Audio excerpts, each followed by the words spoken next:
What's up, everybody? Welcome to another episode of Conversations with Tom. I'm here with somebody that is truly, truly a good friend of mine. I think he's an extraordinary human being. He is a memory expert, a learning expert, dare I say a brain expert, the one and only Jim Kwik. What's up, dude? I'm great, man. Thanks for having me. And it's good to see you. Thank you for being here. You too, man. I am super sad. There are many things that work in my favor with the lockdown that everybody's under. So we're recording this during the COVID-19 crisis. And being locked down actually has some advantages. Like we were talking about before, as an introvert, like there is a part of this that's actually extraordinary. It's nice to have, a lot of space. But man, one thing I've got to say is you make frequent trips to LA, and sometimes we actually get to connect and spend time together. So I'm super bummed that won't be happening until the travel ban is lifted. So. Yeah, well, I appreciate you and everyone who's watching this right now and listening to this conversation. You and I have spent a good amount of time together, just one-on-one, and there's so many times I wished I was recording the conversations that we've had, and so this is it was due. So thank you. Yeah, man, absolutely. I think this will be a lot of fun. So one thing, I don't want to rat out what your name is on Skype, but I actually am super curious. It's like a combination of some of my favorite things. Yes. So obviously the first two parts, I understand very well. But does the number mean something? Yeah. There are 24 hours in a day and 7 days a week, so there we go. There we go. I love it. The references there. I've had that username on Skype since Skype was created. So, I've been using it forever. It's been kind of my identity. I'm a fan of yours also as well. Yeah, that's something that's has been a big part of my life. So the notion of, I talk a lot about power. So in my Skype name is the word power. And that's something that's really weird for a lot of people. It's a word that I think makes some people deeply uncomfortable. But for me, I think it all comes down to how you define it. So for me, power is the ability to close your eyes, imagine a better world, open your eyes, and then make that world come true. And it's like I've said that so many times, maybe it sounds a little too slick, but the ability to actually make real, I try to avoid the word manifest because that word has become very tainted, but the ability to bring into physical existence something that nobody else has brought into existence yet, like that is power. And it is something that anybody can do, but it's all about skill set. And I find that that's like, I don't know if you struggle with this as somebody who speaks a lot, but one thing that really freaks me out is how quickly ultra powerful concepts feel trite. It's like they get repeated because they're true. They rhyme because people want to find a way to like make it more memorable, or it's an alliteration, right? So in your book, Limitless, by the way, everybody run out and get that bad boy. It's fucking incredible. We will certainly talk about that today. But you use that a lot, right? So you use acronyms, you use alliteration, you use all kinds of things to make things more memorable. But the problem with that is through that repetition, people begin to sort of tune out the real power behind it. Yeah. And skill set having, like, it has utility. It is meant to be like this. It lets you do things. Like I really come up empty when I try to find a more powerful way to say it. But skills let you do things, and that is powerful. And that's like, if I really stop and think about what's one of the ideas that I really want to plant in the cultural subconscious, it's that. It's go out and learn something, and that thing that you learn lets you do things that are meaningful to you, right? And so architecture becomes the most obvious example. You can build a fucking house, you can build a building, you can build a bridge, and the metaphors sort of make themselves with actually being able to build a bridge. But that stuff doesn't happen by accident. But that you have to set like this high degree of intention and then go about doing it. But I'm beyond obsessed with that. And that to me is power. So this is a whole long way of saying, I think that when I talk about power, it turns some people off. But then in fact, you talk about this a lot, about forgetting. Why do you think, because this to me is a key example of that moment where you actually need to let go of your preconceived notions around what power is in order to actually claim power in your life. That is very powerful, and I know in a world full of short form social media and sound bites, people sometimes who are trained even as writers or bloggers or people putting out content, and we have stuff rehearsed. One of the reasons why I could appreciate this show is just you throw people off tilt and they have to go raw and it becomes real. I definitely am guilty of using alliteration and mnemonic devices to simplify concepts so people could hold on to it, because I feel like if people can't get their attention around it. But then I also want them to go deep, because if they don't do that actual digging and the actual work, that's what really ingrains it into their being, into their nervous system, through repetition. But people don't want to hear that. They get like, I know that already. They get bored of the fundamentals. They want the next thing that's super sexy. Like, Tom, really seriously, really, what did it take to build that company or build that your social media? And people don't want to know that it was like sacrifice, that it was deep work, that it was time, like, when people see all the glory and everything else, they don't see that below that proverbial meme iceberg of habits and skill development and everything else. And so it's for me, it's always kind of, treading that line. But I'm glad in this conversation, and I apologize for the happen to be in the middle of Manhattan as this time we're having this conversation.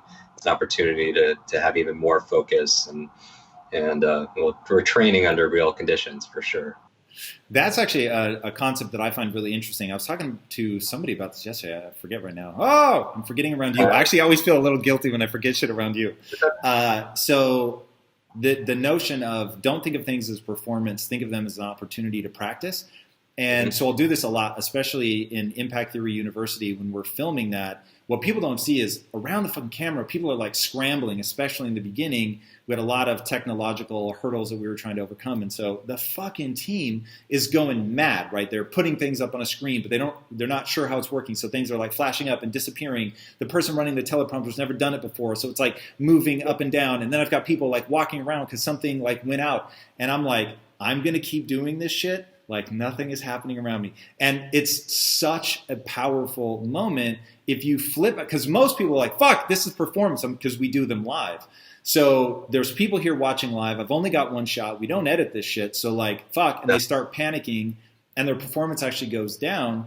But if you switch out of this isn't performance, this is just practice. I'm going to do hundreds of these things. So none of them are sort of the final one.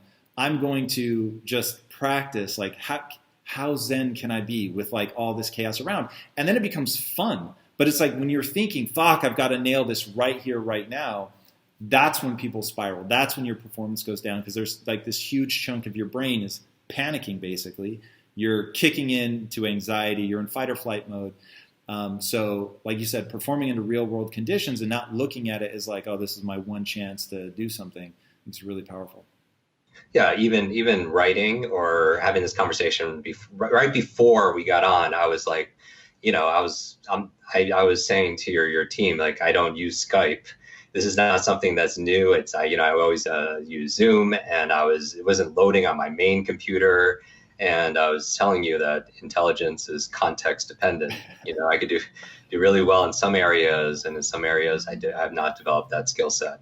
But do you feel like when you are on, like right now, right, this is the recording, do you feel like you've built that skill set? Well, so on this thing in particular, the ability to stay focused and to let go, I am constantly practicing. But yeah, I think that I am pretty good at it. I'm pretty good at it though, because I do things in my life all the time that I look at as practice. And one that I'll give people that this is, you want to talk about something that's overlooked. And a big part of this is because I failed to turn Siri off. So that, my bad. So she may, every time I say HEY, she's going to pop up. So growing up in the 80s, video games were frowned upon. Parents were like, you're going to rot your brain and all this stuff. And then, of course, we watched, people generate enormous fortunes. It eclipsed the film industry. It's just, it has become a beast of such untold proportions. I don't think people understand really how big video games are. And part of the reason is there's real neurological training that's going on. So I play first-person shooters, or I should say I play a first-person shooter called Destiny 2. Fucking love it, man. It is so much fun. I have a ton of fun with Lisa and my sister, and we're a fire team. It's amazing. So there's that, right, the family bonding. But the part that I use all the time is I know on the other end of that is a 14-year-old kid in Ohio that wants to kill me and then teabag my body. And that is so frustrating, and it's so obnoxious, and it fucking literally lights a fire. So in those moments, I'm like, this is a perfect time. Because if you elevate, like if you click into fight or flight, if you let yourself get panicky, then your performance goes down. So it's like literally every weekend for 3 hours a day, I'm in this mode of I'm practicing staying calm in what could be a sort of fight or flight moment.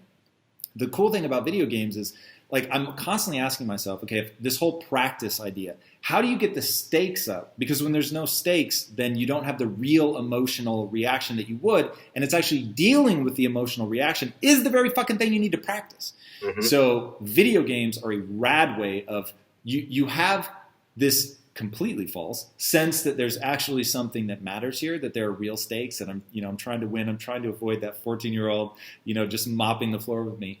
And because I treat it as practice, I get this like real world meditative thing over and over of when every impulse in my being is to heighten, is to tense, is to clench. I actually practice letting go, relaxing, being more effortless, finding flow, and it's been huge. So in moments, being on stage, it is literally, I'll think about playing video games as I'm walking on to speak to 3,000, 4,000 people, and it's like, relax, expand. That's interesting. Because I was going to ask you the question, can you see that map out into other contexts? The training that you're doing on the couch, playing that first-person shooter, shows up on stage, it shows up on video, and it does. It shows up everywhere. Do you? So I know in the book you talk about flow. How do you instigate flow? How do you trigger that? Is that something that you think about, or is that just you've got so many hours now that it just happens? For certain things, completely. When I go on stage, I get butterflies. And do you really still? I can't believe I'm actually asking you that, because people think that about me, but I'm actually surprised. You are so at ease on stage. Yeah. So you know what it is as soon as I get on stage, I get triggered because I put my focus on service, because I can't feel fear and focus on them at the same time. And also those stakes are very high, like in your video game, whether they're real or they're imagined. My stakes are, I remember being in that audience 25 plus years ago and how a speaker changed my life. And I'm talking to that person, and I put my mind in there. Even before going on stage, to put my mind at ease, I'll go around and sit in various chairs if I have permission and time to do that, so I could see it from their point of view. And I actually go through like a video game in my mind, like this little mental rehearsal, and I would see myself performing from their point of view. And I don't know what it does, but it paints an environment for me when I'm on stage to be able to see it from their perspective and hopefully be a better teacher because of it, see it from different points of view. But I am nervous right before I go on, to the point where sometimes I want to throw up. And this could be even, and these are just triggers. And I know this is something I'm personally working on, but I feel a moral obligation. I swear to God, in the deepness of my soul, I'm thinking like, shame on me if I don't go out there and do the best that I can. And I let these people down who pay good money, who pay, who are investing their time to be there. And maybe there's one person that's really, their life depends on something that I'm going to say. Whether that's true or not, I put the stakes up there, much like a 14-year-old kid that I might be playing video games on and want to level up. So, but it is much like a video game. I grew up playing video games as a kid. I had a lot of escapism, because I felt like I was deficient in so many ways. And so comic books, I would escape. Video games, but not video games like today. I honestly haven't embraced anything in this generation, because the one time I did with my nephew, it was just, I couldn't keep up. I just couldn't. But I grew up playing video games, and right after high school, taking the bus to Nathan's Hot Dogs and putting in, quarters upon quarters, growing up on like Atari and ColecoVision and playing Zelda and solving those problems, because it would take me out of my world. And that was more real for me. Even the metaphor of Dungeons and Dragons, I don't know if you ever indulge in it. It's not a video game. It was just like this imaginary role-playing game.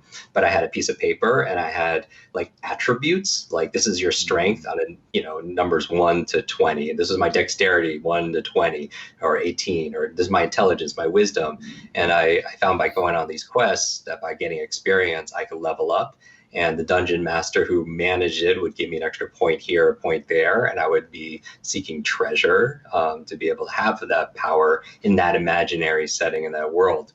But it's interesting that if I can map that out and turn the world into a game, and occasionally I'll treat it like that, where I'm getting experience points here for going on stage, or every single time I take a cold shower, or every time I do something that's difficult for myself and I force myself and I don't back down.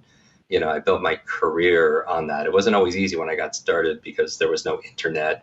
I would literally rent space in a church or somewhere, put flyers, go door to door to door to be able to do that.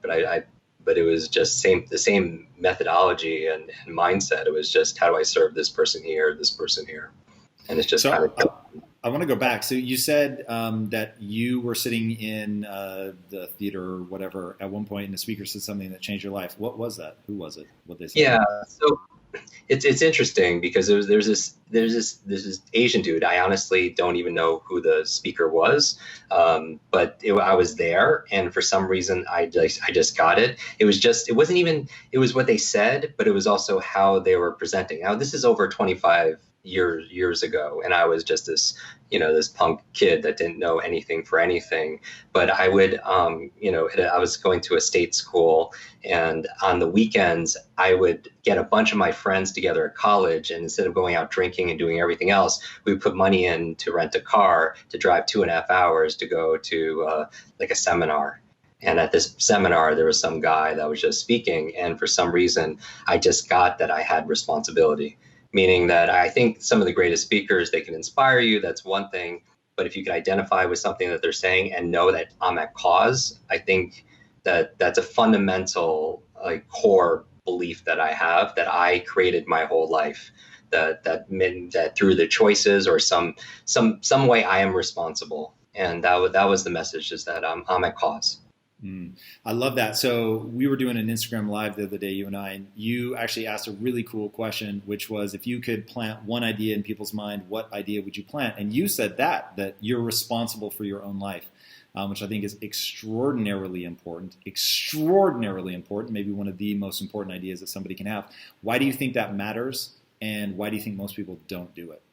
Well, I think having these global ideas or these, I talk about in the book like 7 lies, and it's basically these false beliefs, these ideas. A lie, again, it's an acronym. It's an easy thing to remember. I was gonna say, you got to give people the acronym, man. Come on. I do because sometimes I only have 5 minutes with somebody or something. But a lie, they really do work. So my beef with stuff like that is only that it's so facile that people then begin to discount it. It's fucking important, right? Things that rhyme, which is just one example, things that rhyme appear something like 3 times more true, or some absurd stat where it's like the human brain is so hungry for a mnemonic device of some kind, something, that it looks for those patterns, and when there's a pattern, it retains the information. So trust me, I'm not denigrating. I'll fucking use an acronym wherever I can get one. And so anyway, LIE is an acronym you use in the book. What does it stand for? And it stands for limited, idea, entertain. And it's not necessarily true. It's just that something that we're giving energy to or giving attention, we're deciding in that moment that this is something that is true. The other thing about acronyms and mnemonics is they're easy to spread. And my goal is to teach, a mother so that they could teach their spouse or they could teach their kids, because it's easy to be able to repeat, and it becomes mimetic, kind of like this virus of the mind, if you will, and it goes on and on and on. But going back to these global beliefs, I think that if you change some of these core beliefs, there's a ripple effect, meaning that if you believe that you are solely responsible for your life, that you are not a victim, that you are creating your reality, then that changes all these sub beliefs. Like, for example, that if you aren't making the money that you want to make, or that your relationship is, you feel like there's turmoil there, or you have some health challenges or whatever, if I take responsibility, it changes all these like singular beliefs about who's at fault or what I could do in that moment to improve my health. It gives me at least my agency back. We talked about it in an early episode of Impact Theory, or or Inside West, we talked about like your sovereignty, right? I feel like a lot of people give away their power to their family, to their friends, based on their expectations or their opinions of you, how you're going to look, and what failure is interpreted, as, and it slows us down.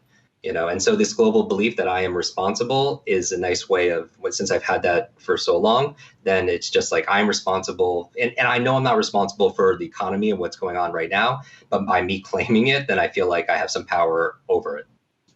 Dude, now you're into a zone. I'm so passionate about this. And it is, I can't fathom that this is a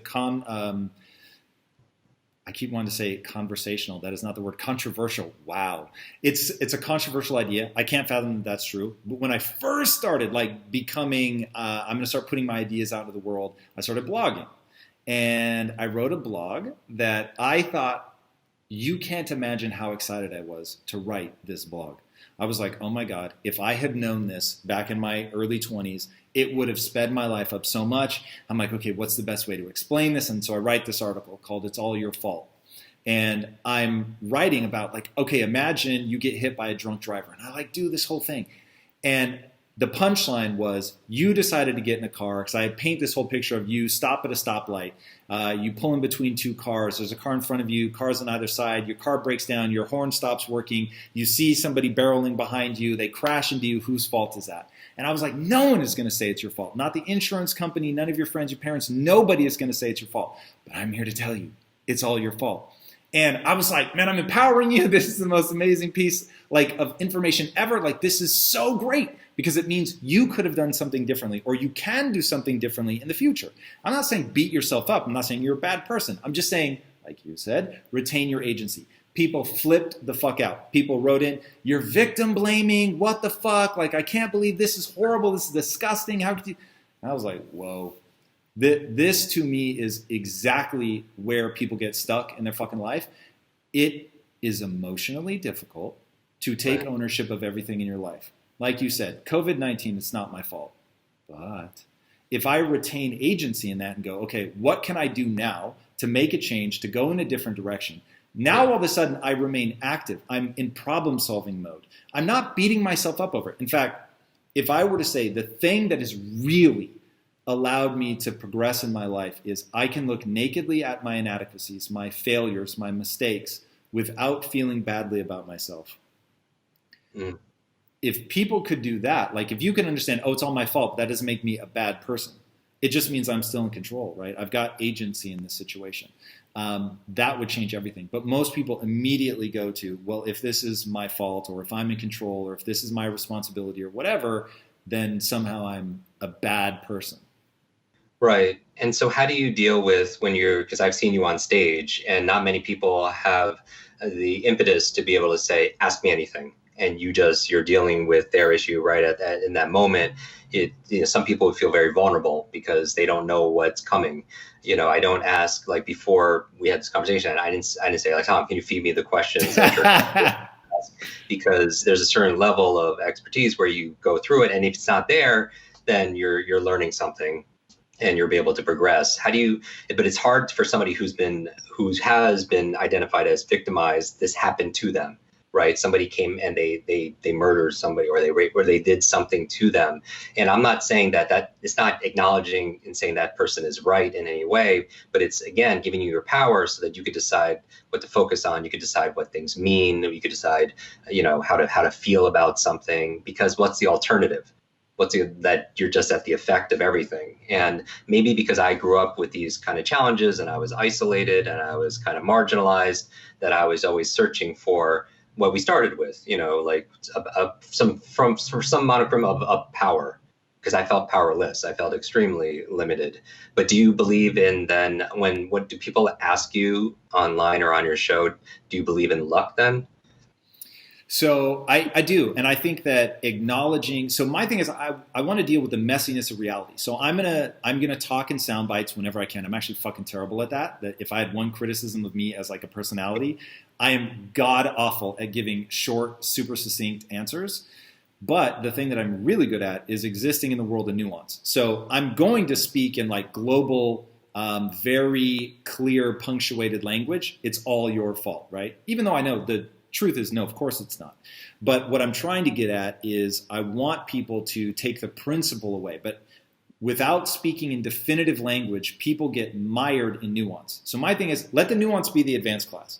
So I'm more than willing to say luck is real, 100%. Very easy to look at my life and say, oh yeah, if I hadn't met this person, like my wife, fuck. If you boil down to how I ended up meeting my wife, because she grew up in England, I met her because a friend of hers happened to give her a brochure for the school that I was teaching at in America.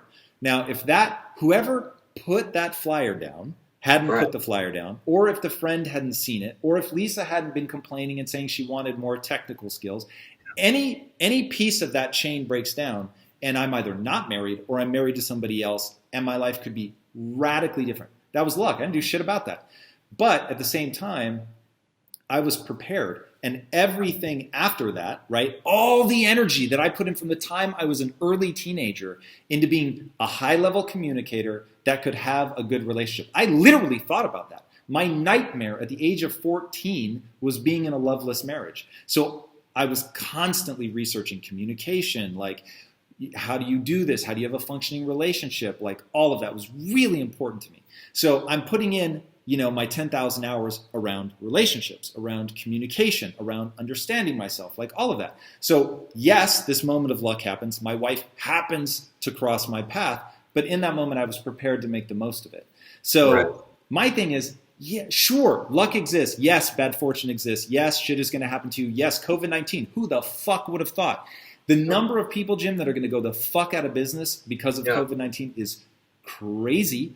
Now, as a business owner, I could be thinking about that, like, whoa, like this is going to be a level of disruption. Or somebody that has money tied up in economic, financial vehicles. What the fuck's going to happen to all that, right? Am I about to go broke? It's like, cool, I could spend my time fretting over that. Or I could say, oh, Jim, one thing I know is if I keep my mind in the right place and I'm looking for the opportunity, then I'll take advantage of the opportunity. So one person sees COVID-19 as lucky. Oh my God, can you believe? I heard Noah Kagan talking about, hey, boys and girls, right now there's going to be a wealth transfer. The people that understand how to leverage COVID-19 will win and their fucking fortunes will be made. Other people are going to panic. They won't see the opportunities and this is going to destroy them. Who's lucky, right? Is it really luck? Or is it, yes, circumstances are random. There's so many things that we can't control. But if you've prepared, right? If you come, as I say, seeking power, right? The ability to close your eyes, imagine a better world, open your eyes, get the skills you need to execute against it. If you have the skill set to deal with something like this, luck becomes irrelevant. It really becomes a question of skill set. The best thing I heard about luck, I forget the guy's name who said this, but he said, luck is like a bus and another one is always coming along, but you have to have the fare to be able to get on. And the fare is your skill set. I love that. Because right now, with all those businesses that you mentioned that went out of business, it doesn't mean there was bad leadership or that entrepreneur didn't have, amazing skill sets. It's just who could have predicted this happening at this time, and at the same time taking control and responsibility. Because it's not about truth; it's what we decide in that moment that either is going to empower us to be able to move forward or make us shrink and just kind of curl up. What do you mean it's not about truth? Because that is something I think I agree with violently. Yes. So I believe that when we're going back to luck again, that there's these people maybe that are unlucky, all these businesses that are going out of business, but it doesn't mean that they didn't have great skill set as a leader or as a business individual, but maybe, through circumstance, who could have predicted what happened, right? And so is it true that I could have an infinite memory? The truth is, I don't know, but I choose to believe that I have that potential. So that way I could, I'll do the things necessary to be able to show up that way. Is it absolutely positive that me and my significant other, she and I are going to be together forever?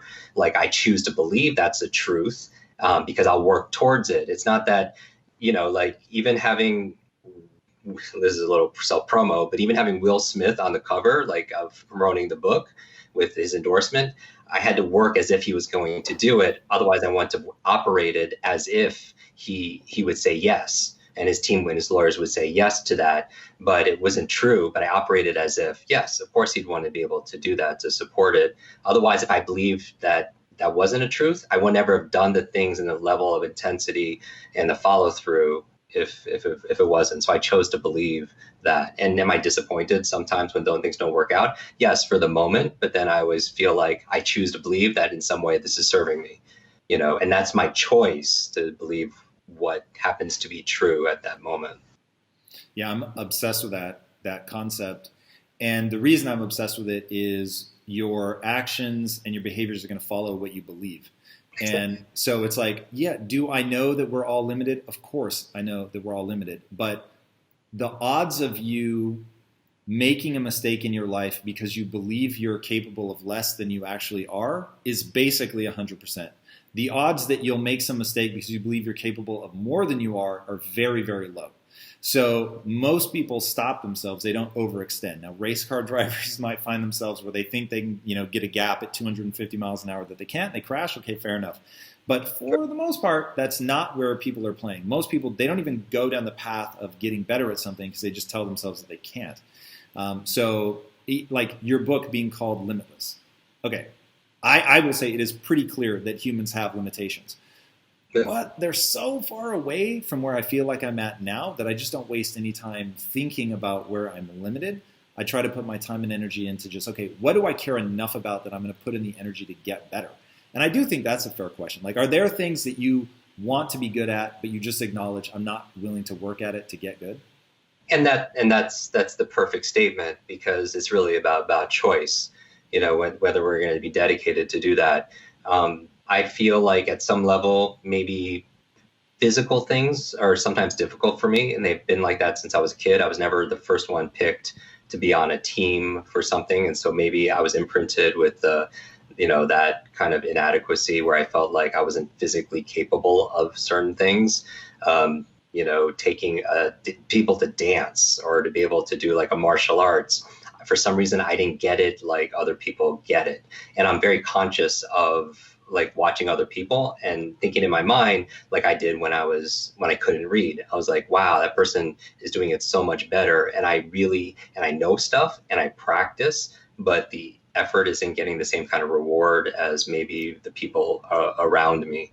But there are definitely areas. I mean, there are certainly limits. I mean, some people can't they get really, really strong, but eventually they can't bench press a car.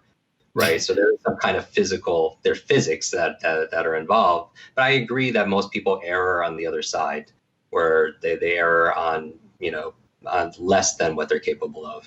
When you have your interviews with David Goggin, and this has been pretty well established, that there's always another. I believe that Limitless is not about being perfect. I believe the idea of Limitless is that we could progress and advance beyond what we currently believe is possible in ourselves with the right commitment and dedication and discipline and work ethic. To that point, the thing that shocked me the most ever, I'm going to look this up here, is push-ups. What do you think the push-up world record is? For the number of push-ups in a minute? Or consecutive push-ups. Yeah, God, I can't believe I was right about this. So the number of push-ups without stopping, without getting out of the push-up position. So I think he could rest in that position, but number of consecutive push-ups. Would you believe 500? I would believe more, just because of the nature of the conversation. I mean, for me to think about doing 500 push-ups. How about 5,000? Would that be just absurd? That would be it, yeah. To me, when I was like, no, literally, no one could do more than 1,000 push-ups. I wouldn't have believed it. Yeah. And the fact that it isn't 5,000, it's 10,500 is so startling. It's like, so in Limitless, you talk about the Roger Bannister effect, where it was like everybody believed the 4-minute mile, but then he ends up breaking the 4-minute mile, and people didn't think it was humanly possible. And then once he does it, within a year, just ridiculous number of people end up doing it. I think a year later, 3 people break the 4-minute mile in the same race. And this is a record that had stood for all of human history.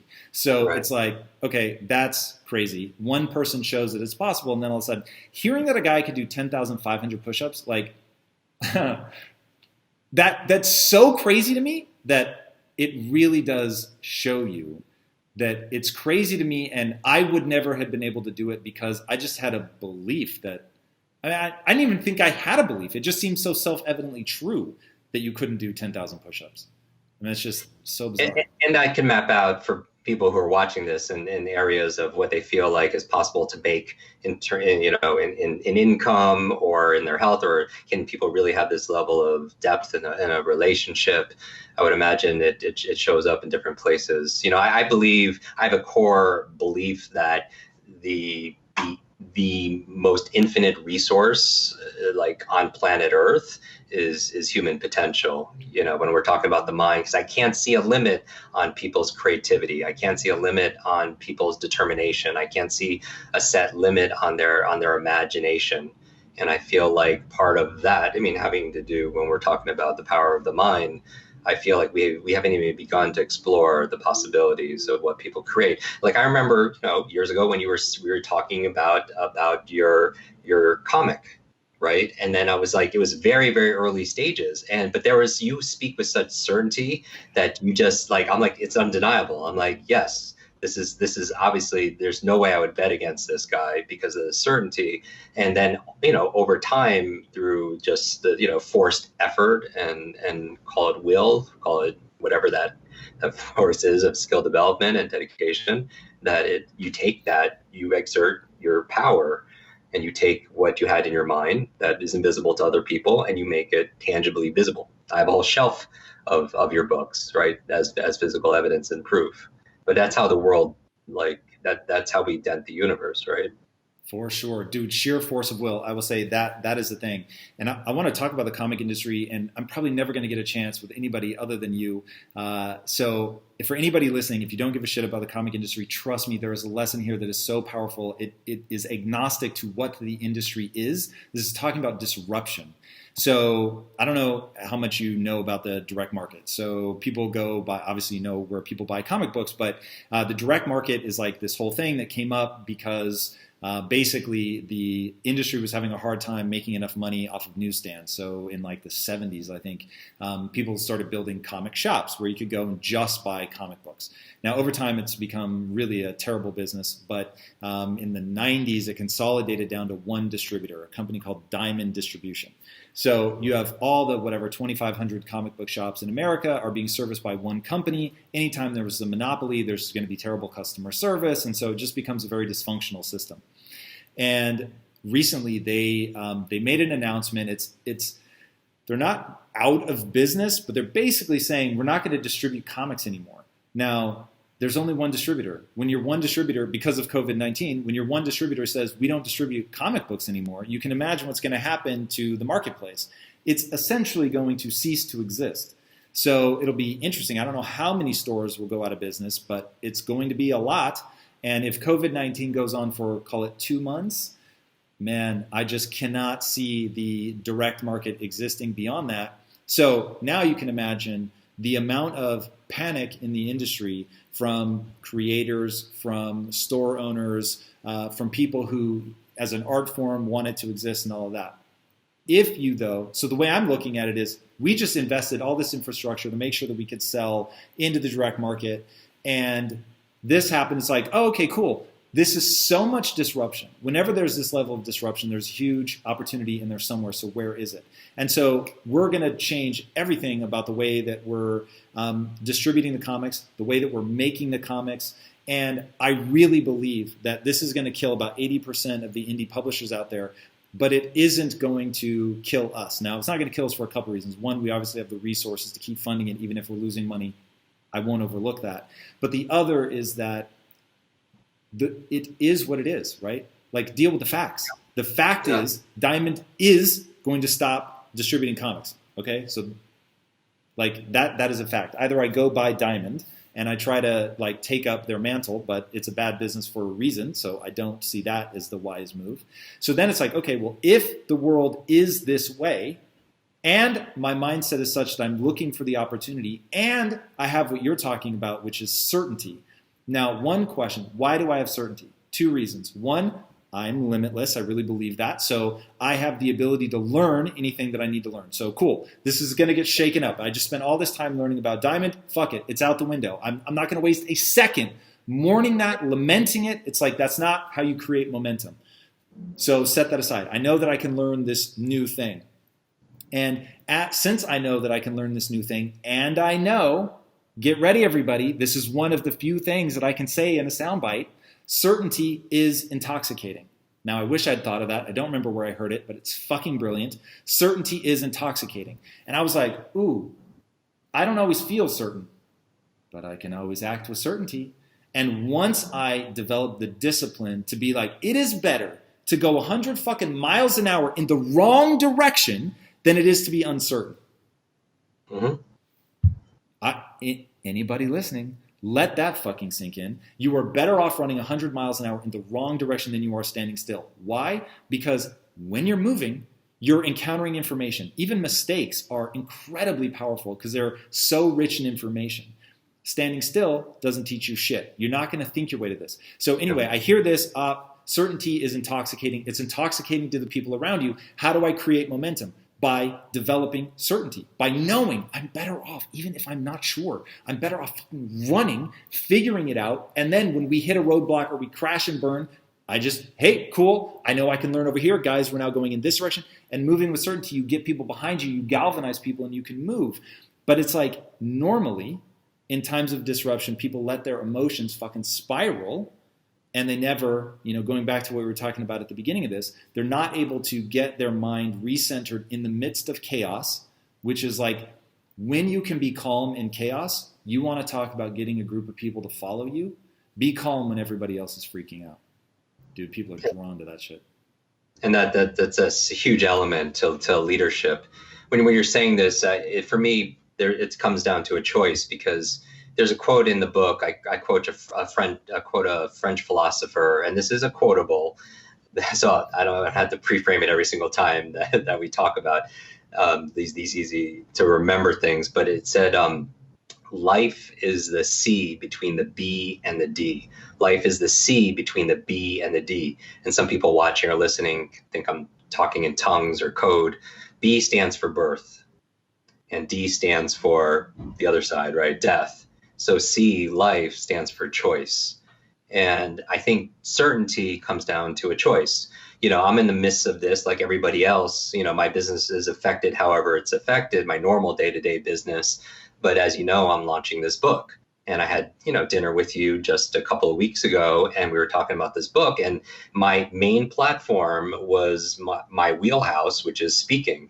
And just like when this started happening in the environment, right? COVID-19, this one conference got canceled. And then the next day, another one canceled, and then another one, and then 3 in one day. All of a sudden, in a matter of 10 days, 20 of my speaking engagements were canceled, and they were all platforms for my book. And I have no control over that. Like, I have no control. I could ruminate about thinking about all the effort I put into setting those up and all the team hours to be able to put together those speaking events and having books and all these things available. And all of a sudden, in a matter of a week and a half, it's just gone.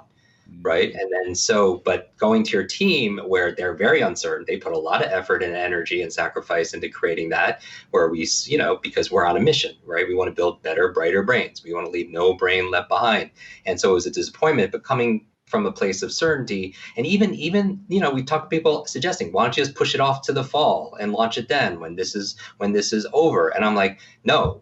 People need this book now. This book is not just a book on speed reading and remembering names.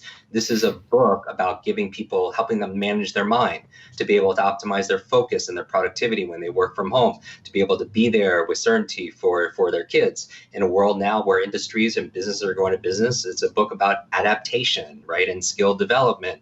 And I'm like, when people have this book, it's permission for them, to a reminder that they are in control. It's when you gift this book, it's like, here's your power back.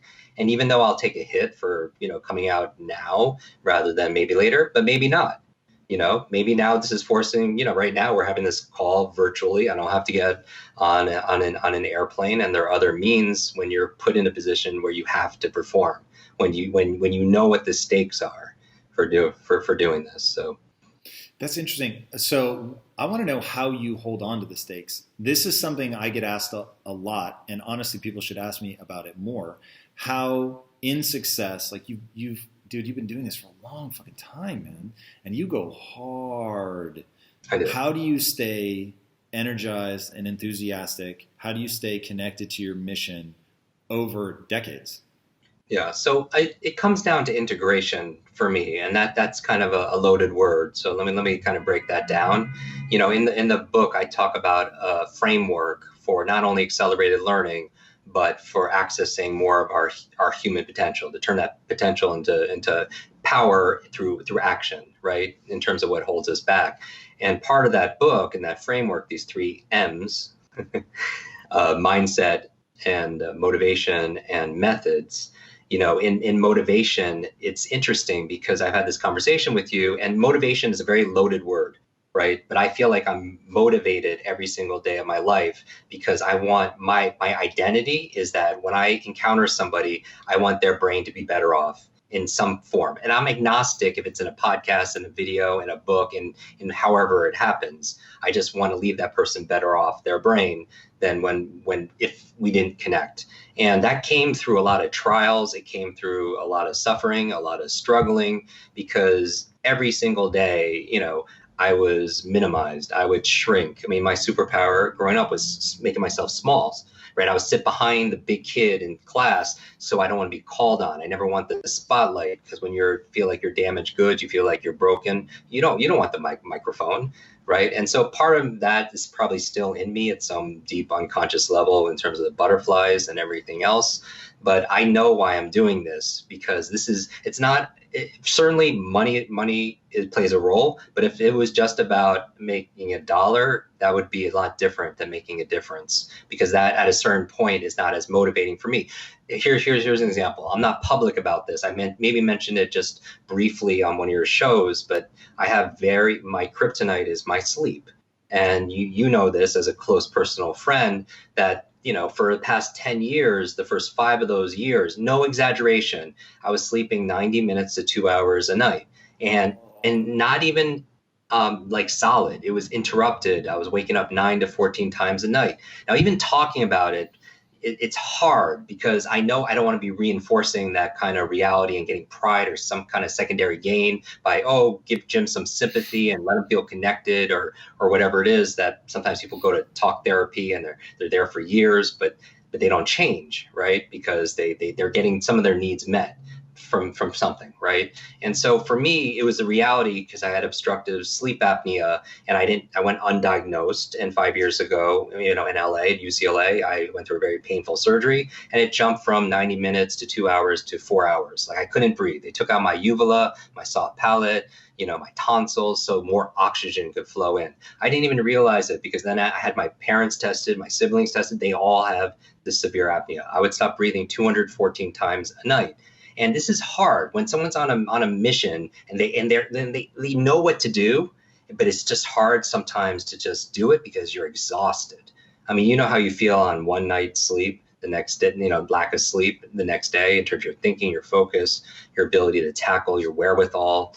It's hard. And so I'm become very, very sensitive to things, sensitive to light, sensitive sirens or sounds, sensitive to negative, people are around me, because, I don't have layers of protection or resilience because of that lack of energy. A long story, but just to kind of paint a picture, for motivation, there's never been a day that I haven't done what I've done for 28 years. Never a day that I took a pause for this. Even if I'm on vacation somewhere, I'm still doing this because it's who I am. And I feel like there's a formula, because a lot of people, they're like around motivation, getting myself to do this every single day for 28 years, and call it motivation, call it drive, and it's a little bit semantics, but it's true. Like, motivation, most people, is a loaded word, right? It's getting really excited in the moment. You go to a seminar, you dance, and you're like, I'm going to make all these changes, these resolutions. The next day, we know nothing changes. And so I found a formula that works for me. a three-part formula for sustainable motivation. Like when people hear Limitless, a lot of people think about the movie, right? Bradley Cooper, Robert De Niro. Bradley goes from zero to hero by taking a pill. All of a sudden he has incredible focus. He wrote his book in a few days. He had this eidetic memory, right? And he had a surge of motivation. But after that pill wore off, 24 hours later, he just went back to, baseline, right? And I feel like there's a three-part formula for motivation. And I'm curious if you agree with this, right? Sustainable motivation for me is three parts. It's P times E times S3. P times E times S3 will get you there. Meaning that if you are procrastinating, putting things off, think about anything. Right. And also when we're talking about lies of learning, the 7 lies, there's also lies around motivation. Like I think one of the lies, limited ideas that we entertain is that we have to enjoy the action. Like the only proof and evidence somebody's motivated is they're doing something to get progress towards that goal. Right. If they're not doing it, they're not motivated. So that's obvious physical. You could observe that. Right. So, like objectively. Now, one of the lies that I feel like I learned also from you is that you have to enjoy that thing that you're motivated to do. Like I know because I follow you on Instagram very closely that you're working out and you get up early and you do it. But I asked you one time, do you enjoy it? And the response you gave me was like, you hated it. Now, I don't know if you feel about that like that now currently, but this was a couple of years ago, but you still do it. So nobody could question your motivation because you're still doing that early in the morning when you dislike it. So it's a lie that you have to enjoy that thing. Like every morning, I take cold showers. I take ice baths every freaking morning, right? Without fail. I never, ever miss it, right? I'll go cold, then I'll go warm and cold and warm. Or I'll go, people watch me on Instagram, I'll do 5 minutes in a full ice bath. And I hate it. I hate every moment of it. I grew up in the Northeast. I hate it. But I do it because I have a reason. So the P in this formula is purpose.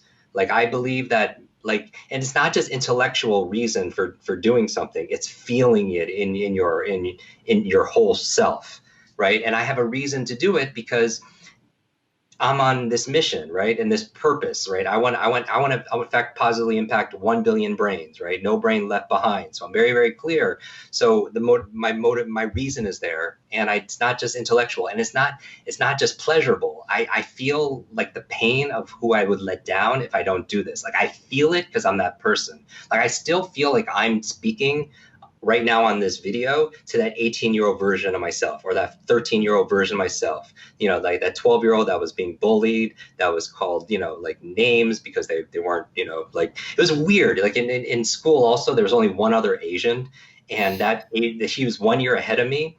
And he was valedictorian. He was head of the debate team. He messed one question on his SATs. He was so upset, and he retook it to get a perfect score.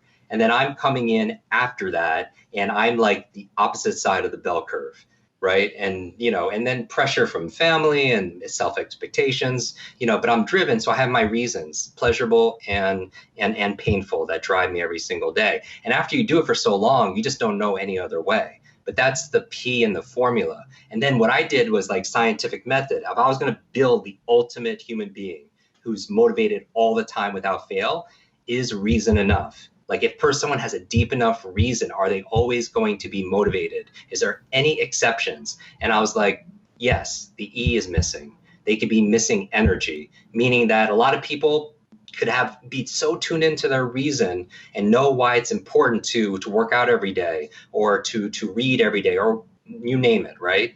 But they ate a lot of crappy food and they're in a food coma. That might keep them from working out, or they didn't sleep the night before. Not having the proper level of vitality, physical and mental vitality, could keep you from being motivated.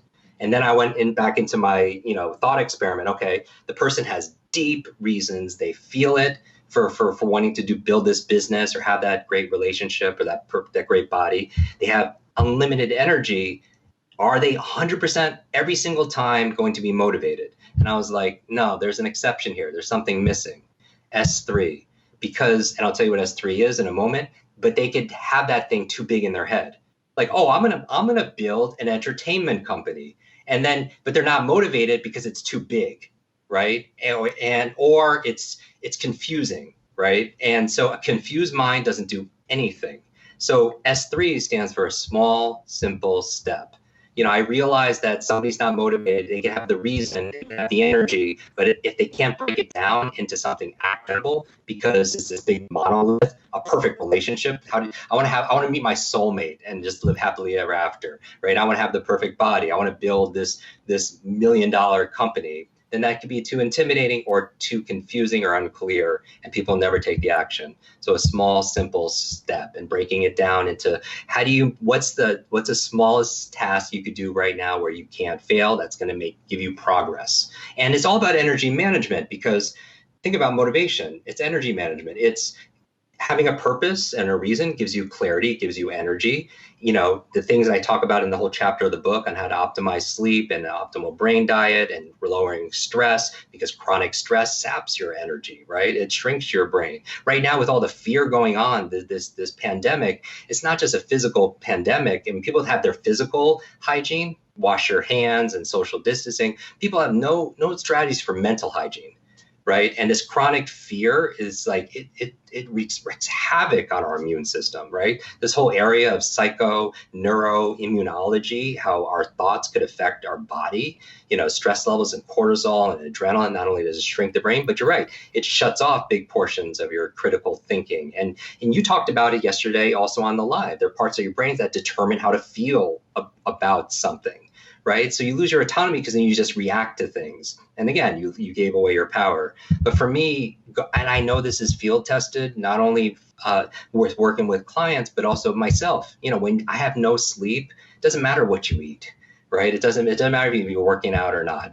That's like the master energy control center. So for me, I would always lean into my practices because it forced me to double down. Now, I think there's a gift. I don't know if it's true or not, but it's been my experience where when people go through struggles, that there's a gift in this. Like whether there's a gift in what's going on right now, true or false, I choose to believe it, because then I'll operate from that point of view and that perspective, meaning what's the gift in me having learning challenges and fearful of public speaking? Well, I got really damn good at learning and public speaking because that's all I do now for a living, right? What was the advantage that came out of this sleep deprivation experiment for 10 years? Now it's much better. Is I could tell you two things immediately. It forced me to double down on everything I teach, because I'm just documenting and telling people what I do, right? Otherwise, I won't be able to perform at the level that I do. And then number two, it's forced me also to be very selective in the things I say yes to. Like right now, there's nowhere I'd rather be, no one I'd rather be talking to right now, because as we've heard, like I'm so clear, because when you have a finite amount of energy and wherewithal, and vitality or bandwidth, you don't say yes to a lot of things. Right. And so for me, I just focus on the things that I feel like this, I'm completely here, and wherever I am, I'm completely there. Yeah. I mean, that's extraordinarily good advice for anybody. And I think that in an age of distraction can just sort of sap people's energy in a way that they're probably not thinking about, because it's just sort of slowly draining their time. Like, I think that everybody feels this overwhelming sense of, oh, I don't have a lot of time. But in reality, they're either struggling with motivation, like you're talking about, they don't have their purpose, they're not sure why they're doing this. So they're not, because I think energy comes in two forms. One, I'm really glad in the book and what you just detailed there is at a biological level. And I think that people in our space particularly can really drift into like the universe and energy like as some sort of mystical thing. But the reality is that energy is ATP. It is generated by the mitochondria in your cells. And if you don't do things to keep them functioning well, then you're literally not going to have the energy that you need. The other one is sort of a psychic energy, which is I'm fucking excited. And so I get out of bed. Like people often will ask me, how I'm able, because I sleep probably, average 6 hours a night roughly. And I've sustained that for years. I don't set an alarm. So what is it that gets me out of bed? One of two things, stress or excitement. That's it. Like those, and admittedly, sometimes it's stress and it isn't something, like I'm really excited to go and attack the day. But a lot of times it's just, I'm fucking amped up about what I'm doing. I have that psychic energy of I'm looking forward to something, and that's something that nature has leveraged is the reward systems in your brain to get you to take action. So we seek delicious food, right? Because to keep us alive, things that are calorically dense, like the brain compels us to seek that out, to remember where we found it. So it's, people can really get excited about a bag of Doritos or something, that has been engineered to trigger all of those psychological reward mechanisms to drive you towards it. Same with sex, right? It's things that nature has made intensely pleasurable to make sure that you do it. Now, you can build that into your life with things that are ideas, telling stories for me. That the idea that you can tell a story to somebody that would help them shape their own identity, which will then change their behaviors, which will then give them a better life than they would have had they not encountered that idea.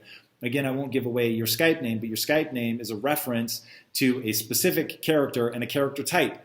And it's like, exactly, those kinds of things seep into people's subconscious, and they become a part of who they view themselves as. And wrapping things in that bundle of excitement is exactly what moves people forward.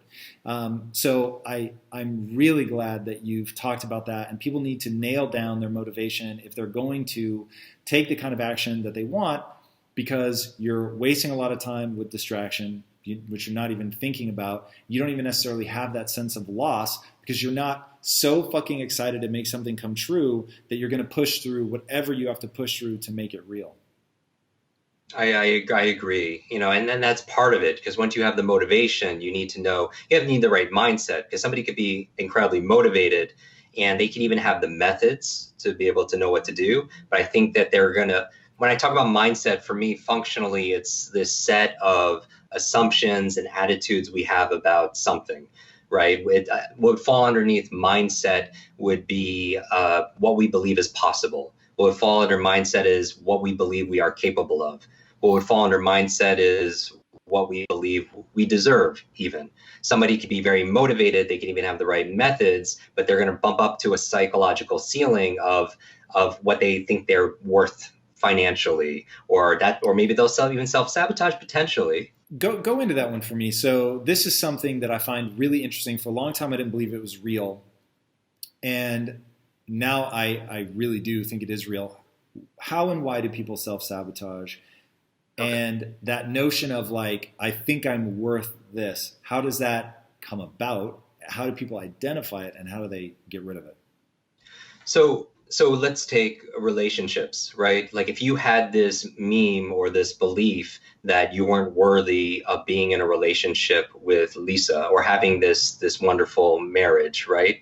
It would affect our behavior, because then all the behavior is coming from that one belief, and we would act accordingly. Just like if people believe that, that, let's take another area in terms of our health, or their memory. If people believe they just had a horrible memory, they could be very motivated and they even can know what to do. But if they feel like they're stupid, or they're too old, or they're not smart enough, that will affect them taking action. Or even if they do the action, that belief, like that 4-minute mile, that they feel like that's real, they'll never be able to exceed it until that belief gets changed, right? And so I do believe at some level, so the framework, and this is an explanatory schema that also liberates people. If you imagine 3 circles, mindset, motivation, and methods, it's a Venn diagram, right? 3 intersecting circles. And you need all 3, because what I wanted to do here, and I'm going to answer your question, is the book initially was all methodology. And I wrote it, cover to cover, and it was all the tactics that I teach on focus, on memory, on speed reading, on critical thinking skills, on study skills. And then when I read it, I felt like this is a great self-help manual. This is a great textbook on learning how to learn. And are people going to get results with it? Very small percentage, I feel like, will. And that's hard to say out loud, because what's lacking there, and what I added to it, it's really 3 books in one, was the mindset and the motivation parts. Meaning that if you have the mindset of what's possible and you have motivation, where that crosses over, you have inspiration. And there are people that speak on mindset. There's a great book I highly recommend called Mindset, right? There are people that speak on motivation, or books on motivation.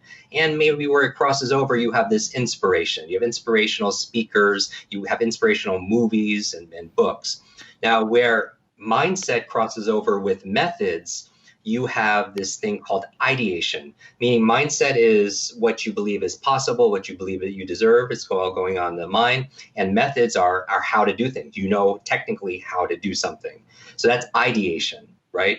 But without motivation, you're not doing any of those things. It just ideates, right? And we know that ideas are free and they're out there, and that mean really hardly anything. What can mean more is where motivation crosses over with methods, because of course there's a third eye, not just inspiration and ideation. Third eye is implementation. You're motivated and you know what to do, methods, so that you're in the area of implementation.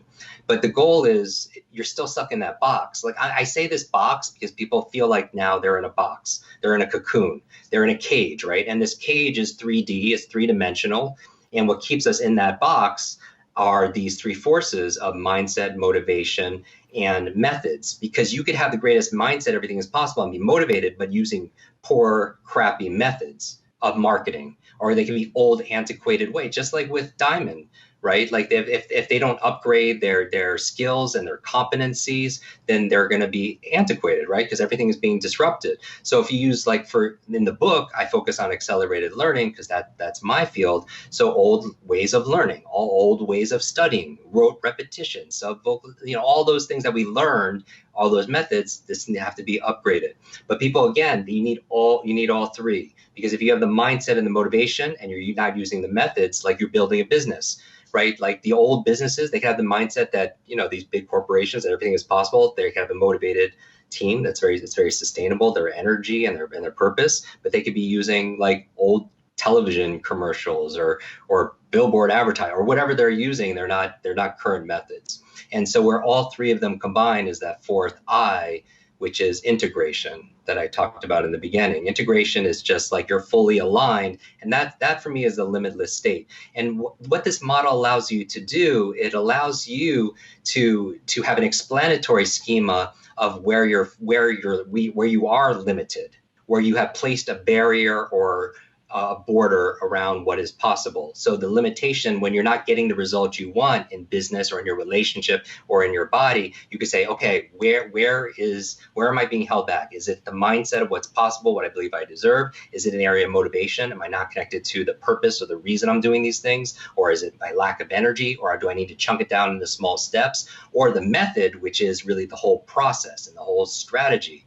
And it also becomes, so it allows you to pinpoint the area of constraint, so you could get rid of that bottleneck and upgrade your skills in those three areas. And it also becomes a role modeling framework, meaning that if somebody is very successful in an area and you want to have a mentor, like you offer in Impact Theory University, right? Like real mentorship from people who have done this stuff, then you could map over this framework and saying, oh, what is their current belief system that allows them to produce this result in terms of their mindset? What do they believe is possible? What do they believe about the world? How is their paradigm or their lens that they're looking through that makes this possible? Or you could dissect their motivation. Let's list the reasons that get them out of bed doing these things, or how are they framing it in a way that taps into a pain or a pleasure, or what are they doing to optimize their energy so they just will not stop, or what are the small simple steps that they're taking, or methodology, what are they doing for marketing, for leadership, for negotiation, for building a mass movement, right? And so it becomes a role modeling tool also well to dissect and look at the world, a blueprint, if you will. So talking about methodology, there's a story that you tell in the book. I actually don't think you told it in terms of methodology, but when you're talking, it triggered in my head about Bruce Lee. Man, you want to talk about somebody. So when I was a kid, I was fucking obsessed with Bruce Lee. I read the Tao of Jeet Kune Do. I was obsessed with Dragon, the Bruce Lee story.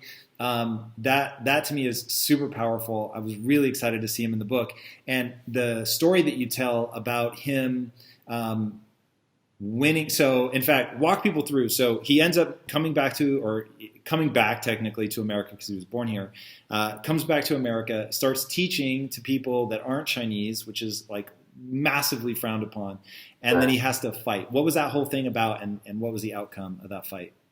So Bruce, and it was wonderful because we had his daughter Shannon Lee speak at one of our conferences recently on her father's approach towards mastery and learning, and how he had all the books, and he was always everything was deep practice, deep work. But culturally, when he came here, he was not 100% Asian, so there was some biases with the Asian culture. Was he mixed race? A small part, yes, on one of his parents' side, and so being accepted there, teaching in America. He wanted to teach everybody who wanted to be able to learn, and the elders there in that community basically said, "You're not allowed to pass on this information. This is sacred. Should only be taught, in our culture and our community." And he was like, "Screw that! I'll teach anybody who wants to learn." Right? And they gave him an ultimatum, basically saying, "Well, if you do that, then there has to be that." They challenged him to a battle where they bring in a martial artist deep in kung fu to be able to fight him, and basically the stakes were that if Bruce won, he could teach whoever he wanted, but if he lost, he has to close down shop. And in that battle, and I've heard this, having dim sum with his wife Linda, is that he ended up winning. It took him about 3 minutes to get the guy to give up. And but he realized out of that his current techniques and methodology wasn't enough. That fight, 3 minutes is a long time to be at it. As you know, he thought in every bone in his body, cell in his body, that should have been a real knockdown, like fast fight.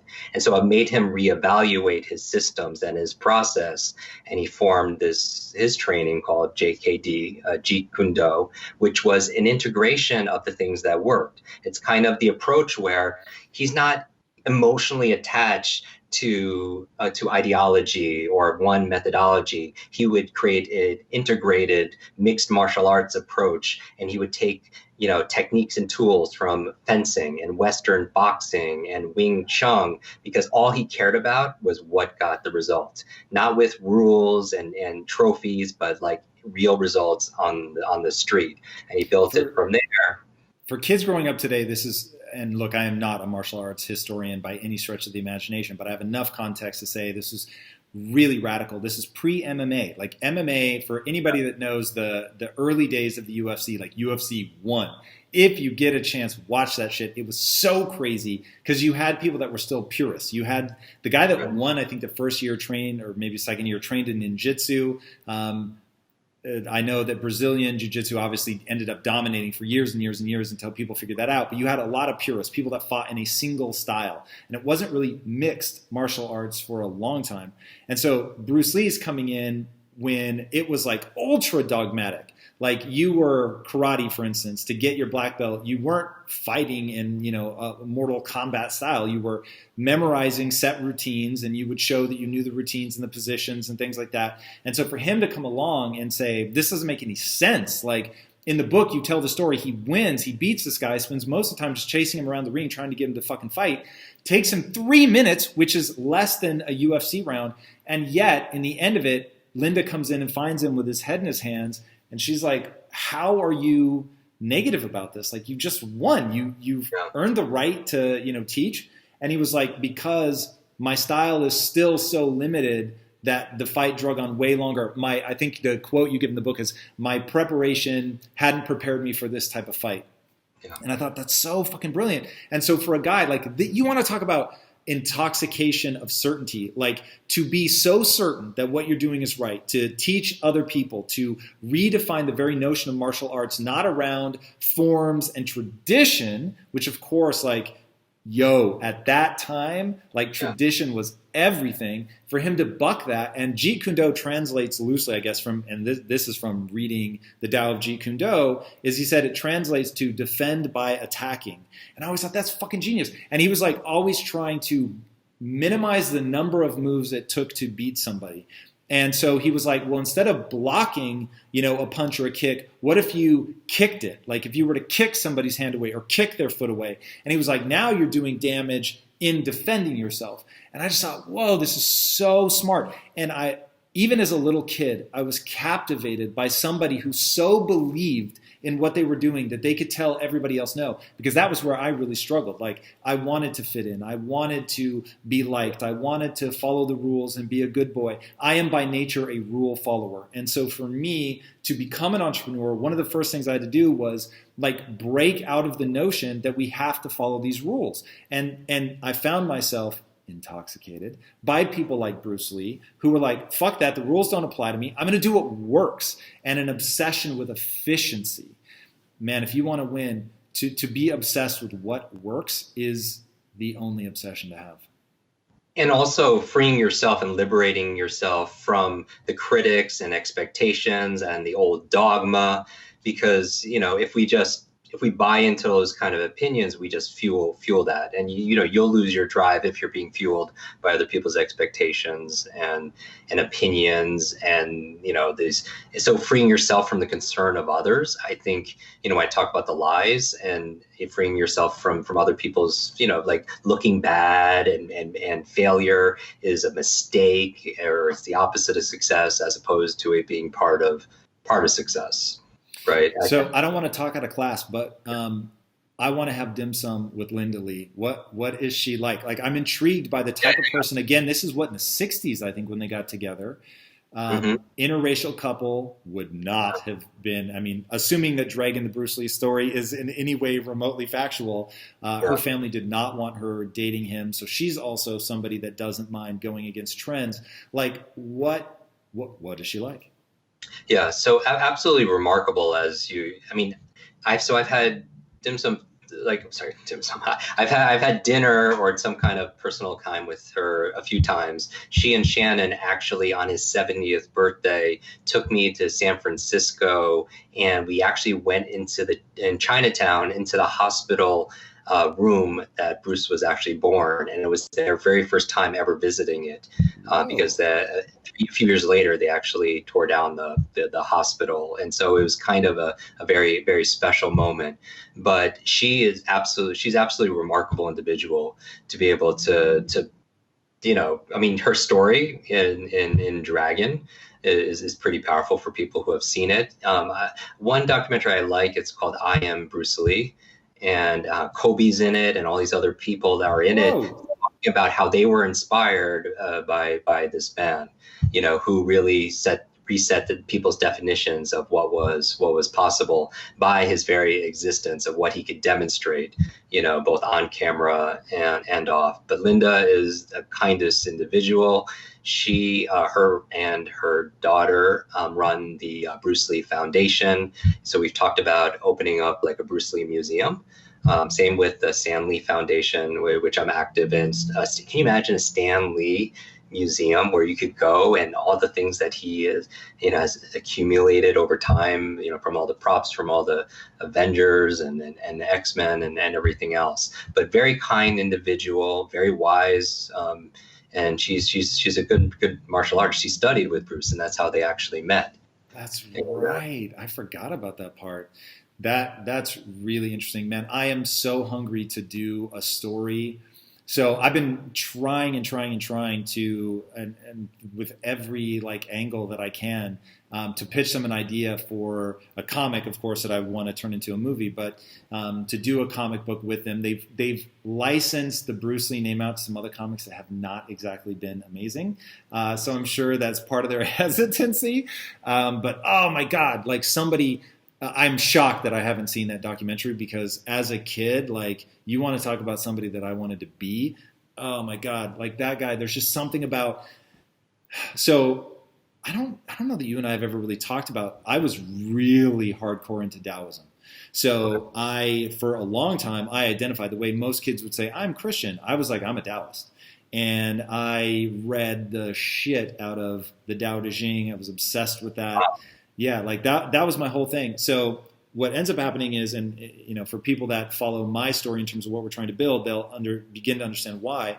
So I watched Star Wars. and this character Yoda like just fucks with me. Like there's something about what he talks about that hits me in a way, you know, I mean, part of it is that he's a, you know, fucking puppet. And so that's cool already for a kid.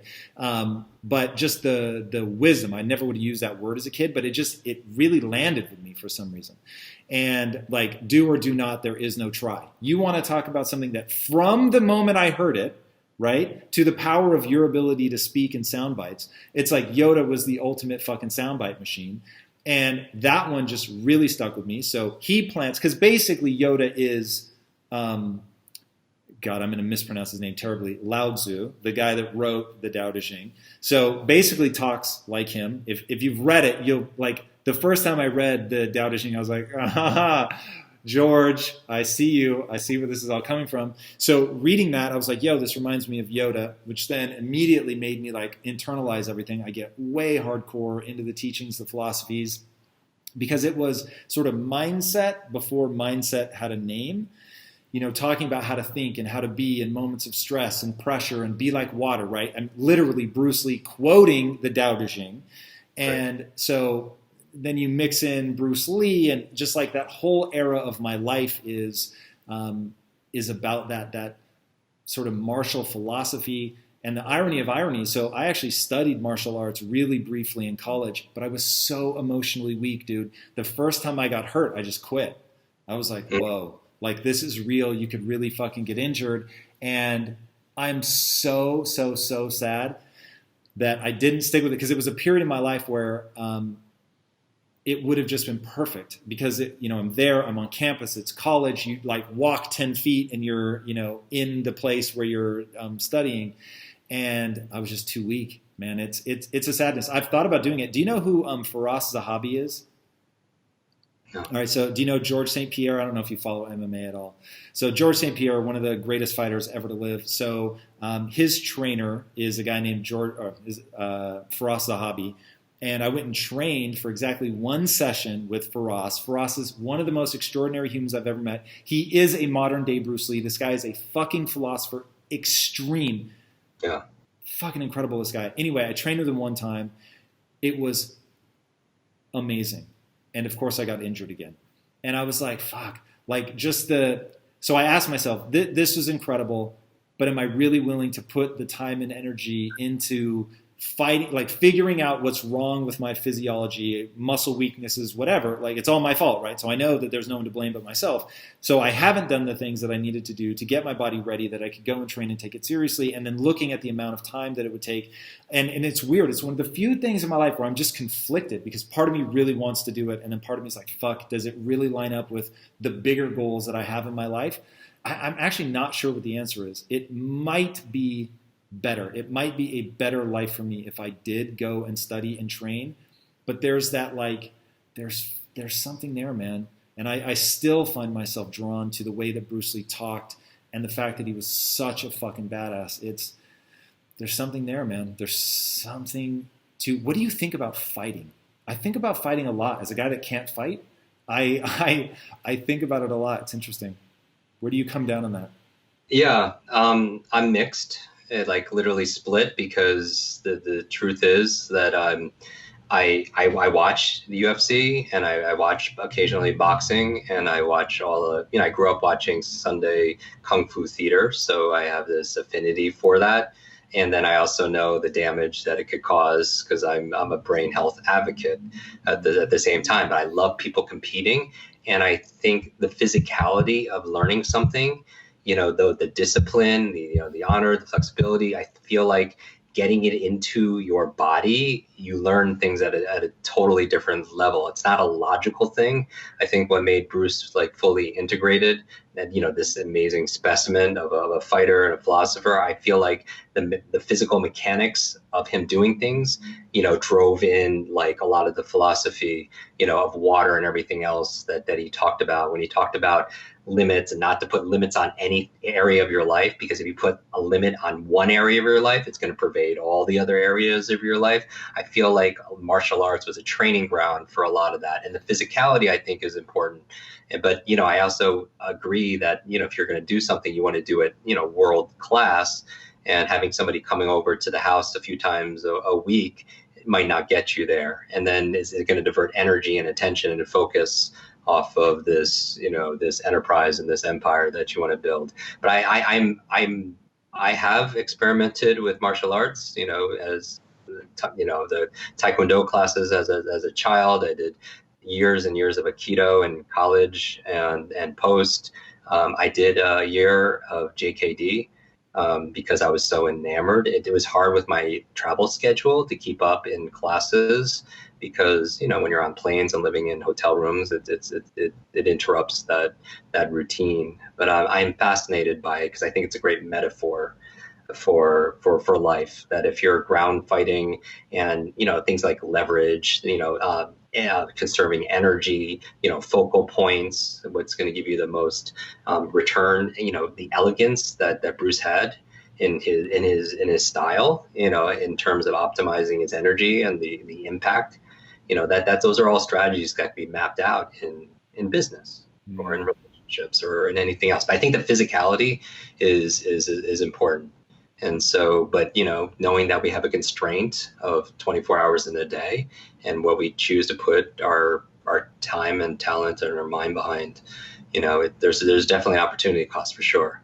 But I still watch fighting, the big fights, and because I like seeing people who are absolutely world class compete and do amazing things.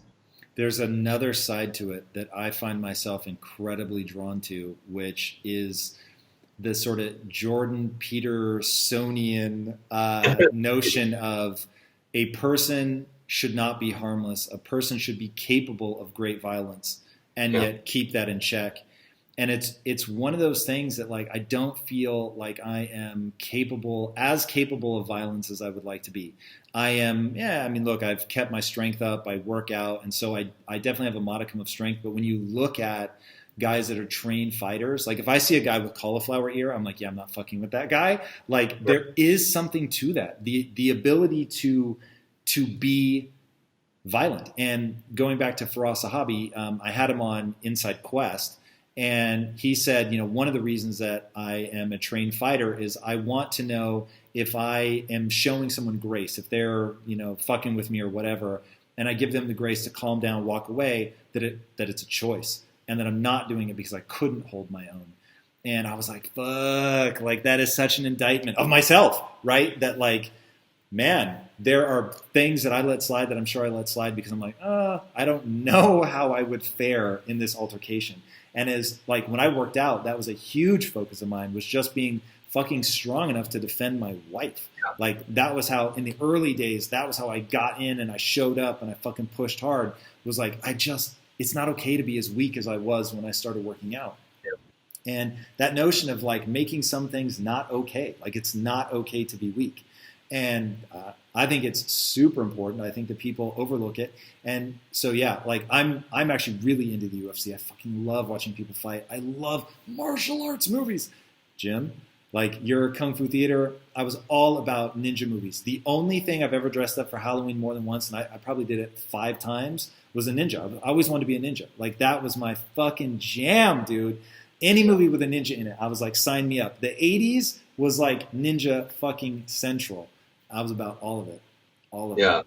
You pretty much just gave away my Skype name in this whole thing. So I'm the same. I did there's a great teacher, a friend of mine named Tim Larkin, and he's out in Vegas, and he created something called target focused training. And it's controversial because he talks about not only the physicality of protecting yourself and loved ones, because he's world class, Hall of Fame, cover of Black Belt magazine as instructor, but it could cause real physical harm or even extended harm or death. And it's controversial because he talks about the psychology of violence and how predators don't follow the same social norms. And I remember watching videos with him where the predators, they don't abide by the same social norms as we do, and they take advantage of those. And I remember watching this video that just horrified me. It was it was a police officer cam a police woman, she pulls over this guy, and you can see the cam from her car, and she's going there, and she's approaching the car, and in there is the man, and it's a suspect, and his little girl. And his little girl, like very, and you could tell she was having, restraint, because she didn't want to, break any kind of social rules in front of her, his daughter. And this man just beat her, because she had that those rules, and another book like the Gift of Fear. The background, if you're familiar with that book, talks about especially for women to be able to trust their instincts. That fear is actually a trigger that part of you, some unconscious, is picking up. But sometimes men or women, we suppress it, and we don't trust that fear because we're picking up something that our conscious mind is not picking up, and we feel like something is there, and then something happens, and it's a whole. Great book called The Gift of Fear, where fear is actually a resource for you and a signal to prepare. And so some great resources there, and I would love to connect you with these individuals like Tim. It'll change your framework because he really gets into the psychology and the drive of protecting yourself and the consequence of not being able to do so. I remember I did 6 months straight of Krav Maga. Right, what they train like Israel, like army, to be able to do. And after 6 months, I just couldn't do it. I think it was very, very effective, but you would have to put yourself in this angry, like for me, it was maybe the way I learned it, in this angry state where you're just destroying whatever's in front of you. But for me, I needed to self-experiment with it. So I train in various methodologies. I'm not world-class in any of them, but I needed to feel what feels right for me.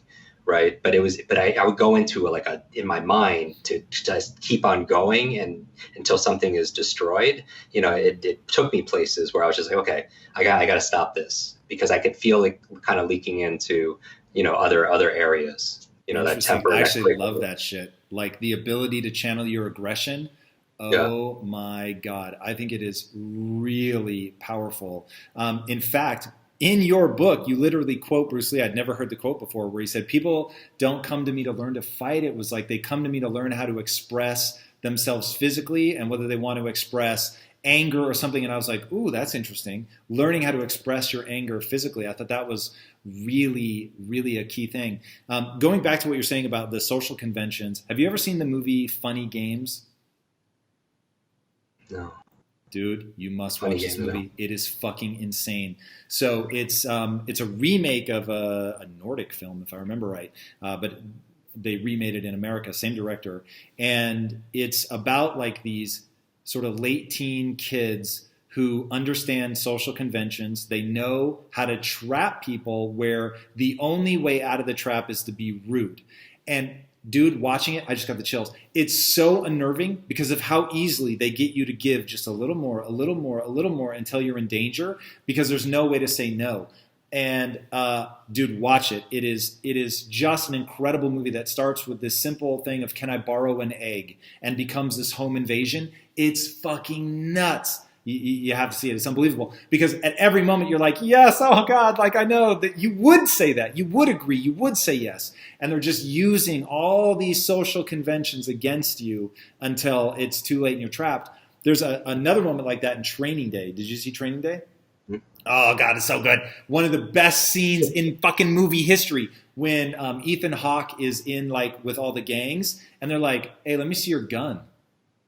And it's like, oh God, what do? They set it up so perfectly where it's like, no, we're your friend. Like, what's the problem? Let me just see you. Come on, man. Like, don't be a jerk. And if you say no and you refuse there, then chances are that they're going to escalate, because you know that even though they're pretending, that there's actually this threat of violence. So it's like, well, if I don't give them my gun, they may just take it. But if I give them my gun, then now I'm really in trouble. Oh God, it's so good. It makes my palms sweaty just talking about it. Like, in the movie as it was playing out, I was like, oh my God, this is so good. Social conventions, man, you're so right. You can really fuck with people just by knowing. Going back to the whole, like, you have to be in a place where you can break rules, where you can say, no, fuck that, I'm not giving you my gun. What are you talking about? Like, that makes people so uncomfortable. I don't know if I've ever told you this before, but because I'm a rule follower by nature, and I knew that to get good at being an entrepreneur, I had to like be willing to tell people no. I had to be able to be confrontational, like all of it, which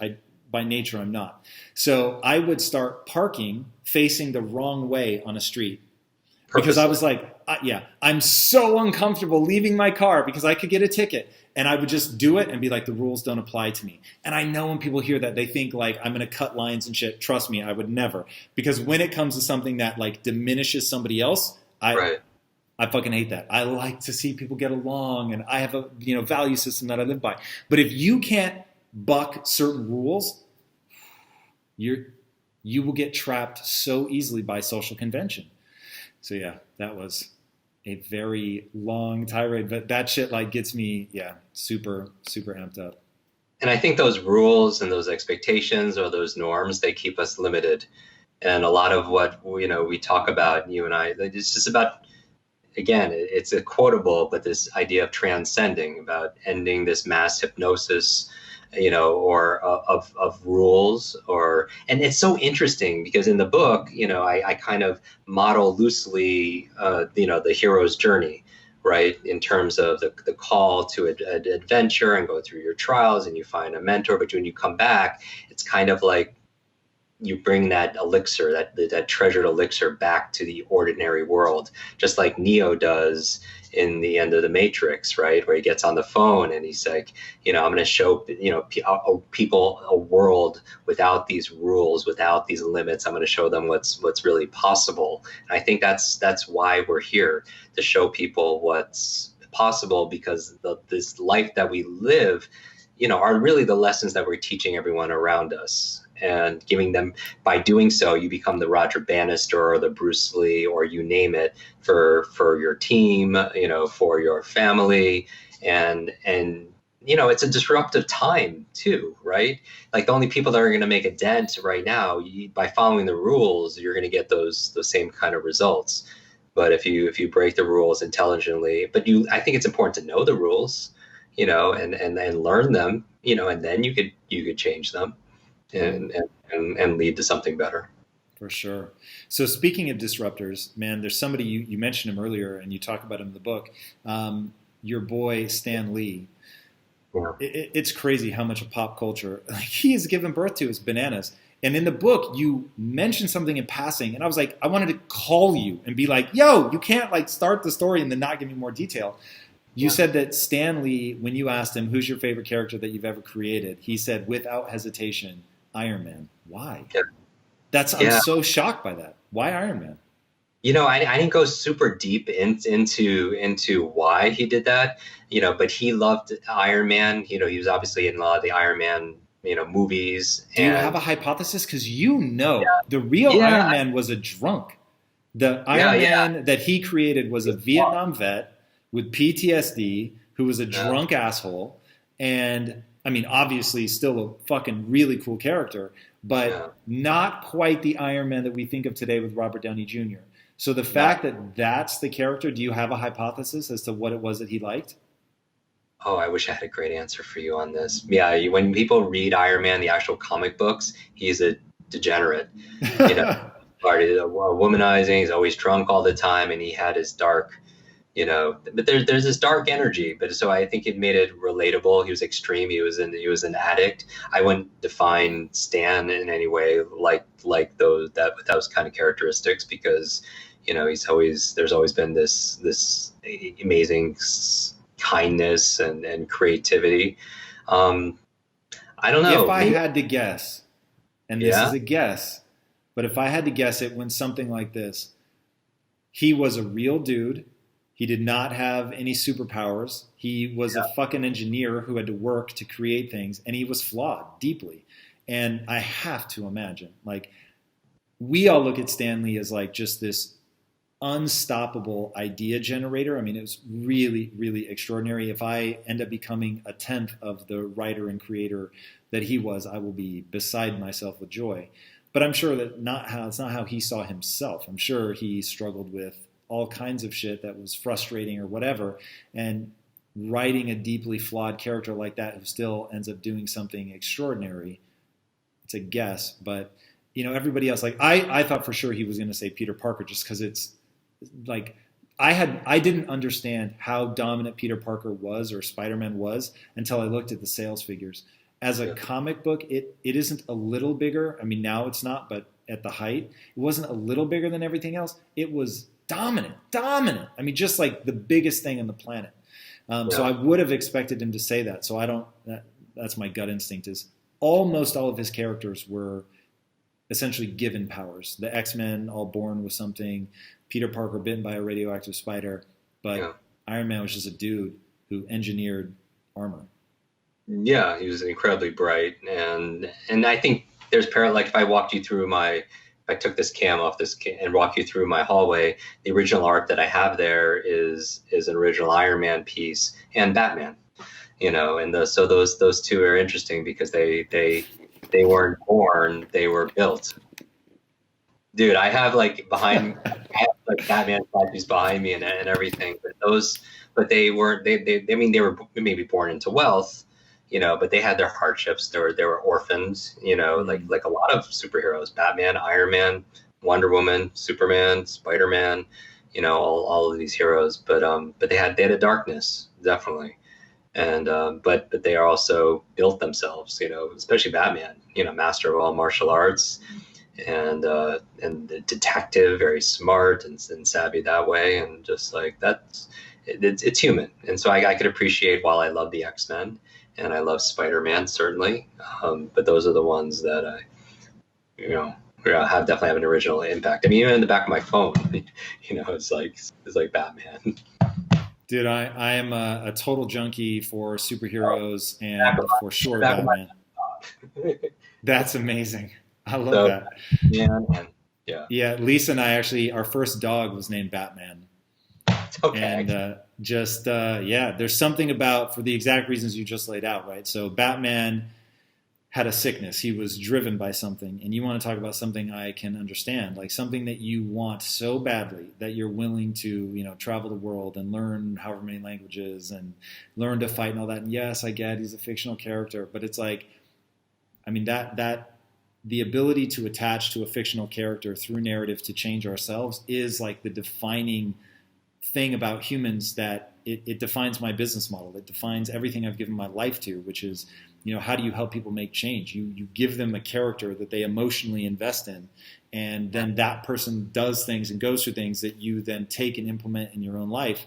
And for sure, Batman is, for me, it is a character type that I think about so often in my own life, of staying driven and staying hungry and, continuing to push when everybody else has given up. But you have to take something, for him, it was being helpless to stop his parents from being killed. But you need that monolithic thing that you put at the center of your life that's going to be your drive. And one of the earliest questions I was asking you today is, like, how the fuck, with all the success and for as long as you've done it, how do you stay focused? And your answer was purpose, right? Having that thing, part of your answer, I should say, but having that thing that is just monolithic in your life. That's why I always tell people, man, if you're not accomplishing at the level that you want to accomplish, you don't even have to tell me anything else. I will just tell you, you don't want the vision that you have of your life badly enough.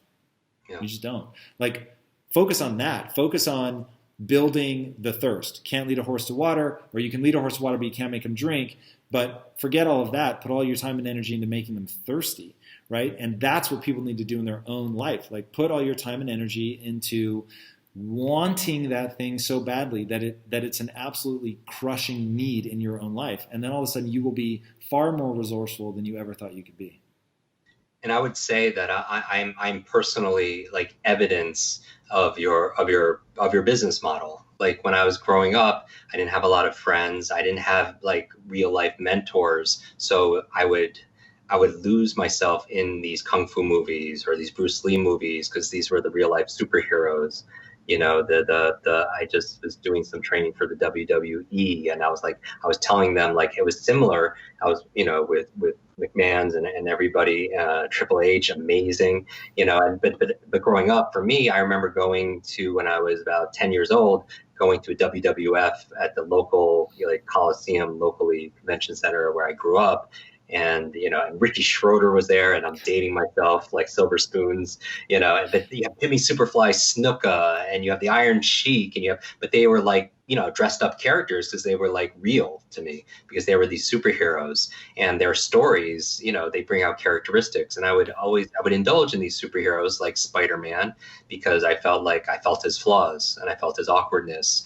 And what I'm attesting to is, when you're talking about how you built a whole business model around it, I would identify and I would learn lessons that wasn't readily available in my physical environment.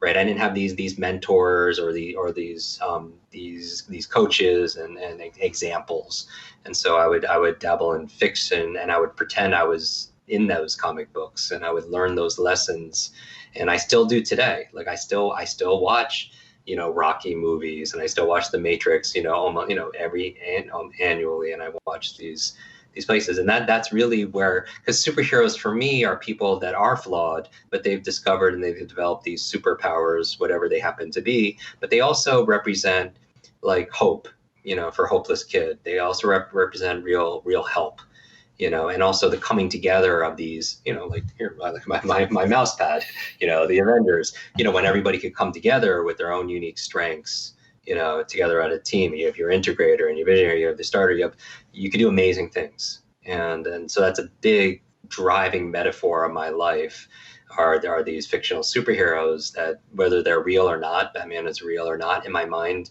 it was growing up, and I learned a lot of lessons through it. Same thing with Bruce Lee. I never, he passed, like a week before I was born, but I always felt this akin watching him. And it's interesting that documentary, I Am Bruce Lee, is all these people, all different ages and all different background and ethnicities. They didn't even see him as like an Asian dude. This guy just shattered their mind about like what was possible. Like all these bodybuilders, all these sports athletes, all these hip hop dancers, all the people. And so like I'm looking for those real world heroes. And so, that I could learn from, and I can't wait to see as more and more books come out and films and things that you could entertain people. And that's, I think, where empowerment is, where people's attention is, where they lose themselves for X amount of time in a book or in a movie, and afterwards they go through that, they feel like they were the main character and they were liberated at the end, and the future looks a little brighter. Dude, so as you were saying all that, it reminded me of something in your book, which is the dominant question. Because as you were going, you're touching on what I think is my dominant question. I've never thought about it before. That was a really powerful takeaway for me from Limitless. And thinking about Will Smith's dominant question and like what my dominant question is. What is that concept of dominant question? And tell that story of what Will's is, because that really hit me as being a fucking amazing dominant question. Yeah, so I would say that the idea here is that we have 50 to 70,000 thoughts a day, and a lot of those thoughts come in the form of questions. And that's when we're thinking about something, we ask ourselves questions, and there are more questions that we ask than other ones. Just like any kind of proportionally, there are probably 3 questions you ask more than all the other ones combined on a regular basis, consciously and unconsciously. And they probably came at an early age because of life conditions. Like I grew up feeling I was broken, so I was always asking this question: how can I do this better? Because I felt like I was such below normal and such at a deficiency, so it shaped my questions, right? My dad he lost his parents when he was 13, both of them, for heart disease and cancer, had to move here. And his dominant question was all about family and how to keep the family together, because at the age of 13, he lost his functionally, right? And so these early influences shape are like these inflection points that shape our thoughts. And so, the example that I use in there in the book was the initial one was a friend of mine whose dominant question we figured out is, how do I get people to like me? And that's her dominant question. And you don't know anything. You don't know her age. You don't know her background. You don't know what her job is. You don't know what she looks like. You don't know where she lives. You don't know any of that, but you know a lot about her personality. That if you obsessed about the question, how do I get people to like me? What's her personality like? What's her life like? She's just a people pleaser. She's a martyr. She's always giving to everybody. Her personality changes depending on who she's spending time with, right? She gets taken advantage of. She's a sycophant. You know all this stuff because you know one question that shapes her whole reality. Because when you ask a question, it shapes your focus. Even right now, and I just have to make this comment about this mass, fear that's going around, it's not just this physical threat and virus. It's this virus of the mind where our amygdala is being hijacked by fear, and we just start. It's like a social media algorithm. It's like if you like all the cat videos and comment on all the cat videos, Instagram's going to show you more cat videos and more cat posts. Right? Same thing with your mind. As you ask a question, you start focusing on that. And if you just focus on fear and everything that's wrong in the world, that's all you see, because your brain is always deleting stuff, because there's a billion stimuli that we can focus on. And what gets through that filter that's not deleted are the things that you care about, things that you ask questions about. And so if you're just focusing on the fear, you become very myopic on, you feel like that's the whole world, and you're not focusing on opportunity. You're not focusing on what you can be grateful for, or all these, amazing blessings and fortunes in your life. And that becomes reality. And so going back to questions, how questions dictate your focus, with Will, we're spending the entire day in Toronto. So he flies me out, and I help, actors to do speed read scripts, memorize lines, stay focused and all that. And he's shooting from 6 p.m. to 6 a.m. So we spend the entire day together, and he works hard, right? I'm like, when do you sleep? This is so insane, because we spend like 10 hours together and then had to go to set. But during that process, we found out one of his dominant questions is, how do I make this moment more magical? Actually, it was originally, how do I make this moment more magical? And then we were like, can we make that even better? He was like, yeah, how do I make this moment even more magical? So the presupposition is it's already a magical moment, right? Living from that place. And I was like, wow, that's fascinating. And then fast forward to later that evening, it's winter time. We're outside filming Suicide Squad, and his family from West Philly, the song. We're all outside and we're freezing. It's 2:00 in the morning, watching these monitors, and everyone thinks Hollywood, this, they think it's all glamorous and it's just like so, but it's boring, right? Everyone's like, hurry up and wait, and there's waiting and waiting. And I remember I was asking him before, I was like, how do you get ready? Because I've learned so much from just interacting with these high achievers. I was like, in your mind, how do you get ready to, directors just make you wait for hours? And he was like, Jim, I don't have to get ready, I stay ready. And I'm like, oh, okay, that's good. Because everybody knows his quote about being on the treadmill. If he's on the treadmill with you, one of two things are going to happen. Either he's going to win, or he's going to die trying to win, right? That's his determination and one of his superpowers. But anyway, we're freezing out there. His family is freezing, and he starts bringing everybody blankets, and he starts making hot chocolate for everybody. And then he starts telling stories and cracking jokes. But his life is a reflection of his dominant question. How do I make this moment even more magical? And I believe the life we live, again, are the lessons we teach other people. And he was living his question. And so my question for you and everybody who's watching is, what do you think your dominant question is? And it's not just one, but it's just like, what do you think that primary question that dictates our focus and your feeling and what you're going to do? Because that question also deletes everything else. If I ask myself, why am I so stupid? Here's evidence, here's evidence, here's evidence, or why can't I ever achieve this? And I find, answers. How about, what are you thinking as I go through this? What do you think one of your questions are? Because it shapes our reality. Yeah. One, your book uses questions a lot, and I think that's really smart, really telling. So powerful, man. I think it was Tony Robbins that said, improve the questions you ask and improve your life, or something like that. Again, I'm terrible at speaking in sound bites. So as I was reading the Will Smith thing, I realized my dominant question is, different than that, but I'll get to why I was so enamored with his. So my dominant question is something along the lines of, how do I use story to open somebody's mind to like shift into being basically a growth mindset, right? I've never had to like make it ultra concise, but so that's my dominant question is around that.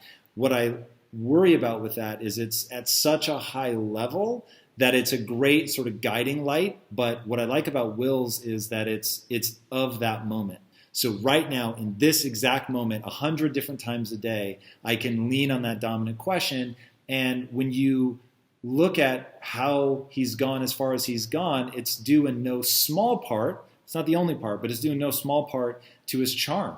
And I think that his charm is largely born out of that, right? Going and getting blankets and getting somebody hot coffee. I've never met Will, but I met somebody that I think has a similar personality type. And watching that play out of somebody where they're just so charming that you're like, man, you just want to be around. And sorry, I should say, it's Michael Strahan. So Michael Strahan is one of the most charming human beings I have ever met in my life. And I don't know if he has a conscious dominant question like that, but dude, he just makes everybody feel like the center of the universe. And it's like he goes on, he's going to shake everybody's hand when he meets them, introduces himself. It's like he's ridiculously famous. He doesn't need to introduce himself. Everybody knows who he is. And yet he does it so effortlessly. And I don't know, man, it's just really, really cool. And having something like that that grounds you right here in this moment versus mine, which is sort of very abstract and very high level and doesn't influence how I necessarily interact.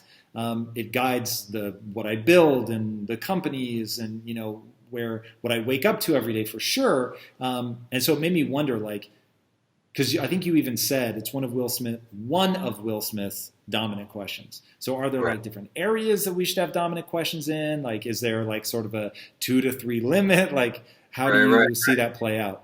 I think that it's the power of questions determine our focus. So it's quotable, but questions become the answer. And that's why it activates that reticular activating system that makes things appear, right? Like, so even study skills, SATs, like even the basic test prep courses will teach you, hey, don't read for 3 pages of reading paragraphs and then, see what questions they ask.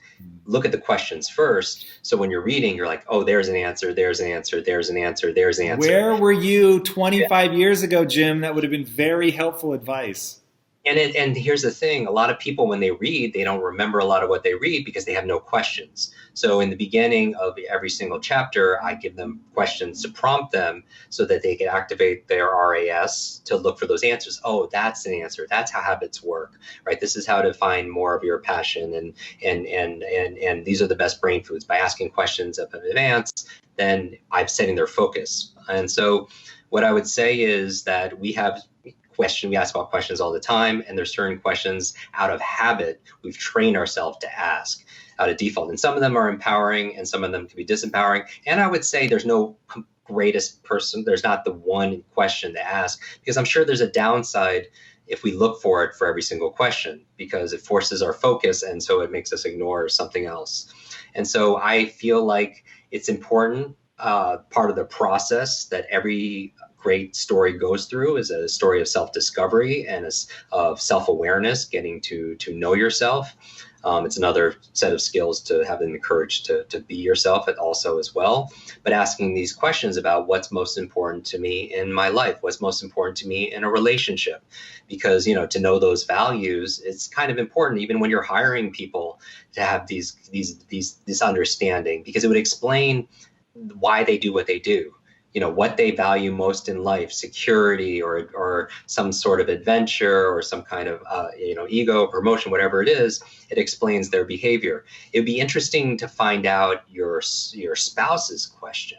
What's their dominant question? Or, people on your team, what are they asking themselves on a regular basis? But I also feel like we have agency again, and we are not stuck with the questions that we've been using for the past X amount of years, and that we could reprogram our mind, by through sheer will and sheer repetition, even using little post-it notes around your computer of a question just to remind yourself and get in the habit of doing that. I'll give you an example.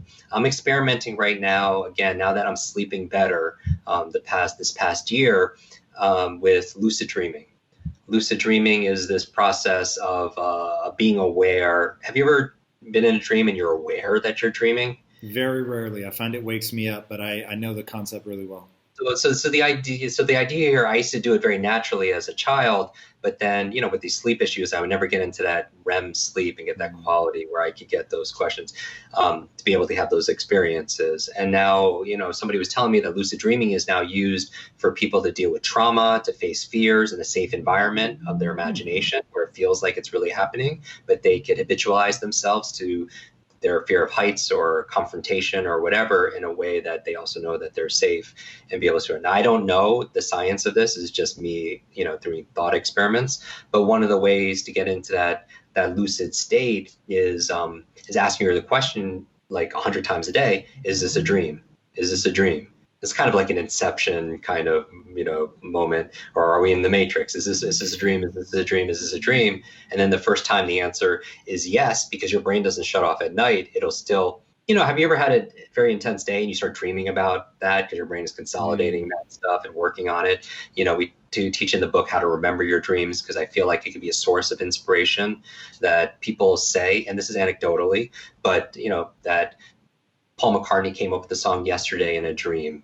Frankenstein came to Mary Shelley in a dream. The framework of the periodic table came to a chemist in a dream. Like a lot of sports figures like Jack Nicklaus, this is well documented that he was shooting high 70s in a real slump, and he dreamt of shifting his grip of the golf club, and the next day shot like 65, markedly better, because all this comes in dream. Elias Howe created the sewing machine in a dream. So the idea here is we spend 20 years of our life sleeping, 3 to 5 years dreaming, but a lot of people forget their dreams. That's why in my morning routine, I go through it step by step, but how to remember your dreams. Going back to lucid dreaming, it's kind of interesting because the power of the mind is like, if you ask yourself this dominant question, now my dominant question is like, is this a dream? Is this a dream? I'm just kind of doing it for fun. But then, the other day, like literally 10 days ago, I asked that question in my dream, and I said, yes, this is a dream.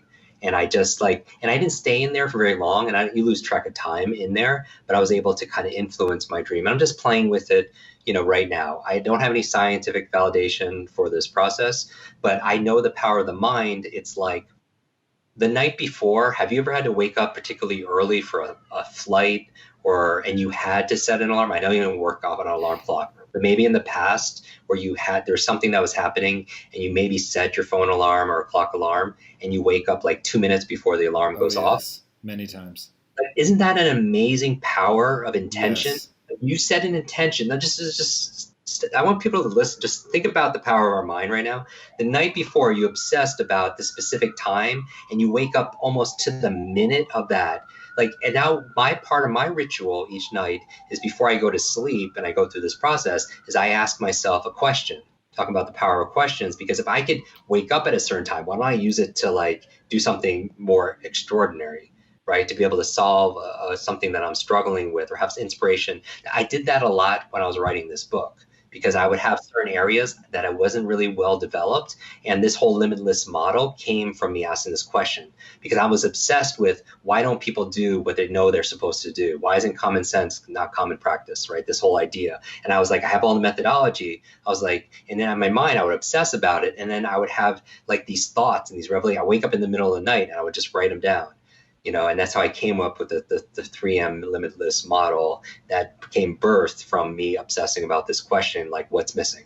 What's missing to make this complete? What's missing in this motivation, equation, or what's missing in, you name it. And I took a Bruce Lee approach because I'm not stuck on dogma, because I don't have a PhD in education. I don't have a master's in education or psychology or anything else like that. I literally, out of force will to be able to better myself, pulled from all of these areas, right? Adult learning theory and some brain science, ancient mnemonics, speed reading, Evelyn Wood. I pulled from everything like Bruce Lee did because I just wanted something that worked for me. That's all I wanted. I didn't want to do it for any kind of certificate or white paper or anything else. I wanted to save my own life. And so I wasn't stuck, and I didn't grow up in that education paradigm of this is the one way that you could fix this one problem, like people do in business, which is why it was so amazing that you offer like in ITU, like this breadth of training that's not available like outside of like, ivory tower kind of information of people who talk about it but don't actually do it. Like I would be a poor spokesperson or ambassador or coach, if I didn't read every single day, if I wasn't, remembering people's names, if I wasn't like living this to the best of my ability. No question. But Livy, you do, my friend, and you've really put it in this book. The book is fantastic, man. I read it cover to cover, thought that it was amazing. I was honored to find myself mentioned, but if you told me, I didn't remember. So when I came across it, I was like, my man. I was honored to be included, hilarious to be included for something that I hate, but that was absolutely wonderful. Dude, I think it came together really, really well. I think that the ideas that you have are super powerful. I hope that people will get the book. I think that it will help them because it is so extraordinarily useful. The blending of the three things, I think you're absolutely right, is very, very powerful. Thank you for coming on, man. Really appreciated doing this format with you as somebody that I know pretty well. Off camera, it was a lot of fun. Can I make a quick mention? Please. Yeah, my challenge for everybody who's watching this really is, that you do something different because of it. When I talked about choice and the power of choice, whether it's that blue pill or that's red pill, it always comes down to a quality decision. And this book, I want to thank you for the support, just everything over the years, because this is like a legacy. Because it came, I was in a near-death experience a few years ago, and it made me prompt and really made me reevaluate my own value system, and that's how this book was really birthed. Can I mention where people could get it? Of course, man. Please go for it. It's something very special at limitlessbook.com. Limitlessbook.com. I want this to be the most read book of 2020, meaning that not the most bought book, because I don't, that would be pretty audacious. But buying a book is very different than reading a book. So I want people who are watching this to complete this book because I know what's waiting for them on the other side. Because I know what's in this book and I know what's in you who are watching this right now.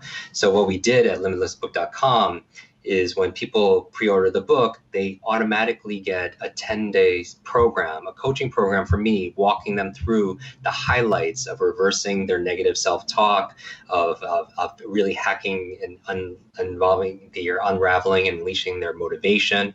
And I teach them real strategies on speed reading and memory. So when the book arrives, they're going to finish that book cover to cover. I also included 2 bonus chapters that I'll give people digitally, Limitless for your team and Limitless for your children. Like how do you make your children limitless and make this part of your culture in terms of companies and how we're applying it in companies like people know that I work with. And then finally, the other thing about the book is I created this book club where I want you to finish it. So there's 4 sections in the book. So after you receive it, we go live every single week doing one section a week together.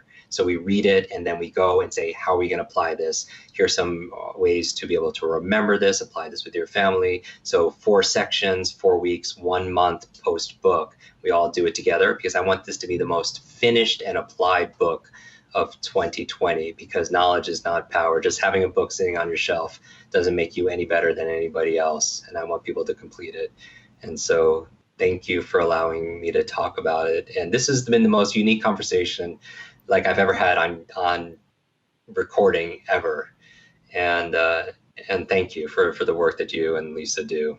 And, of course, man. You have a quote in the book. I probably won't remember it verbatim, but you said there's no difference between somebody who doesn't read a book and a person who can't read a book. And I thought, whoa, like that's actually a very good point. So wanting it to be the most read book, I think is awesome. Also, that 4-week course is worth its weight in gold, man. So often there's like just a big enough gap between, okay, read it, I kind of understand it, I'm not sure entirely how to put it to use in my life. So helping people cross that, I think, will be super powerful. So it's very exciting. Amazing. Thank you, Cool, buddy. man. Thank you. Everybody go out and get it. Limitless. I can vouch for it personally. It's amazing. If you do it, and I was actually doing, he's got quizzes and stuff like that in it. I was doing them, which I don't normally. I was trying to speed up my reading, and just finding, like you said, that Venn diagram of where those three things intersect is powerful. So everybody go get it. Jim Kwik, thank you for being here. It was amazing, my friend. And everybody, thank you for joining us. If you haven't already, be sure to subscribe. And until next time, my friends, be legendary. Take care. Billions of brains really light me up. Billions of brains and minds coming online, being their best version of themselves. That's really the mission, is to change people's personal education system and how people fall in love with their brains again.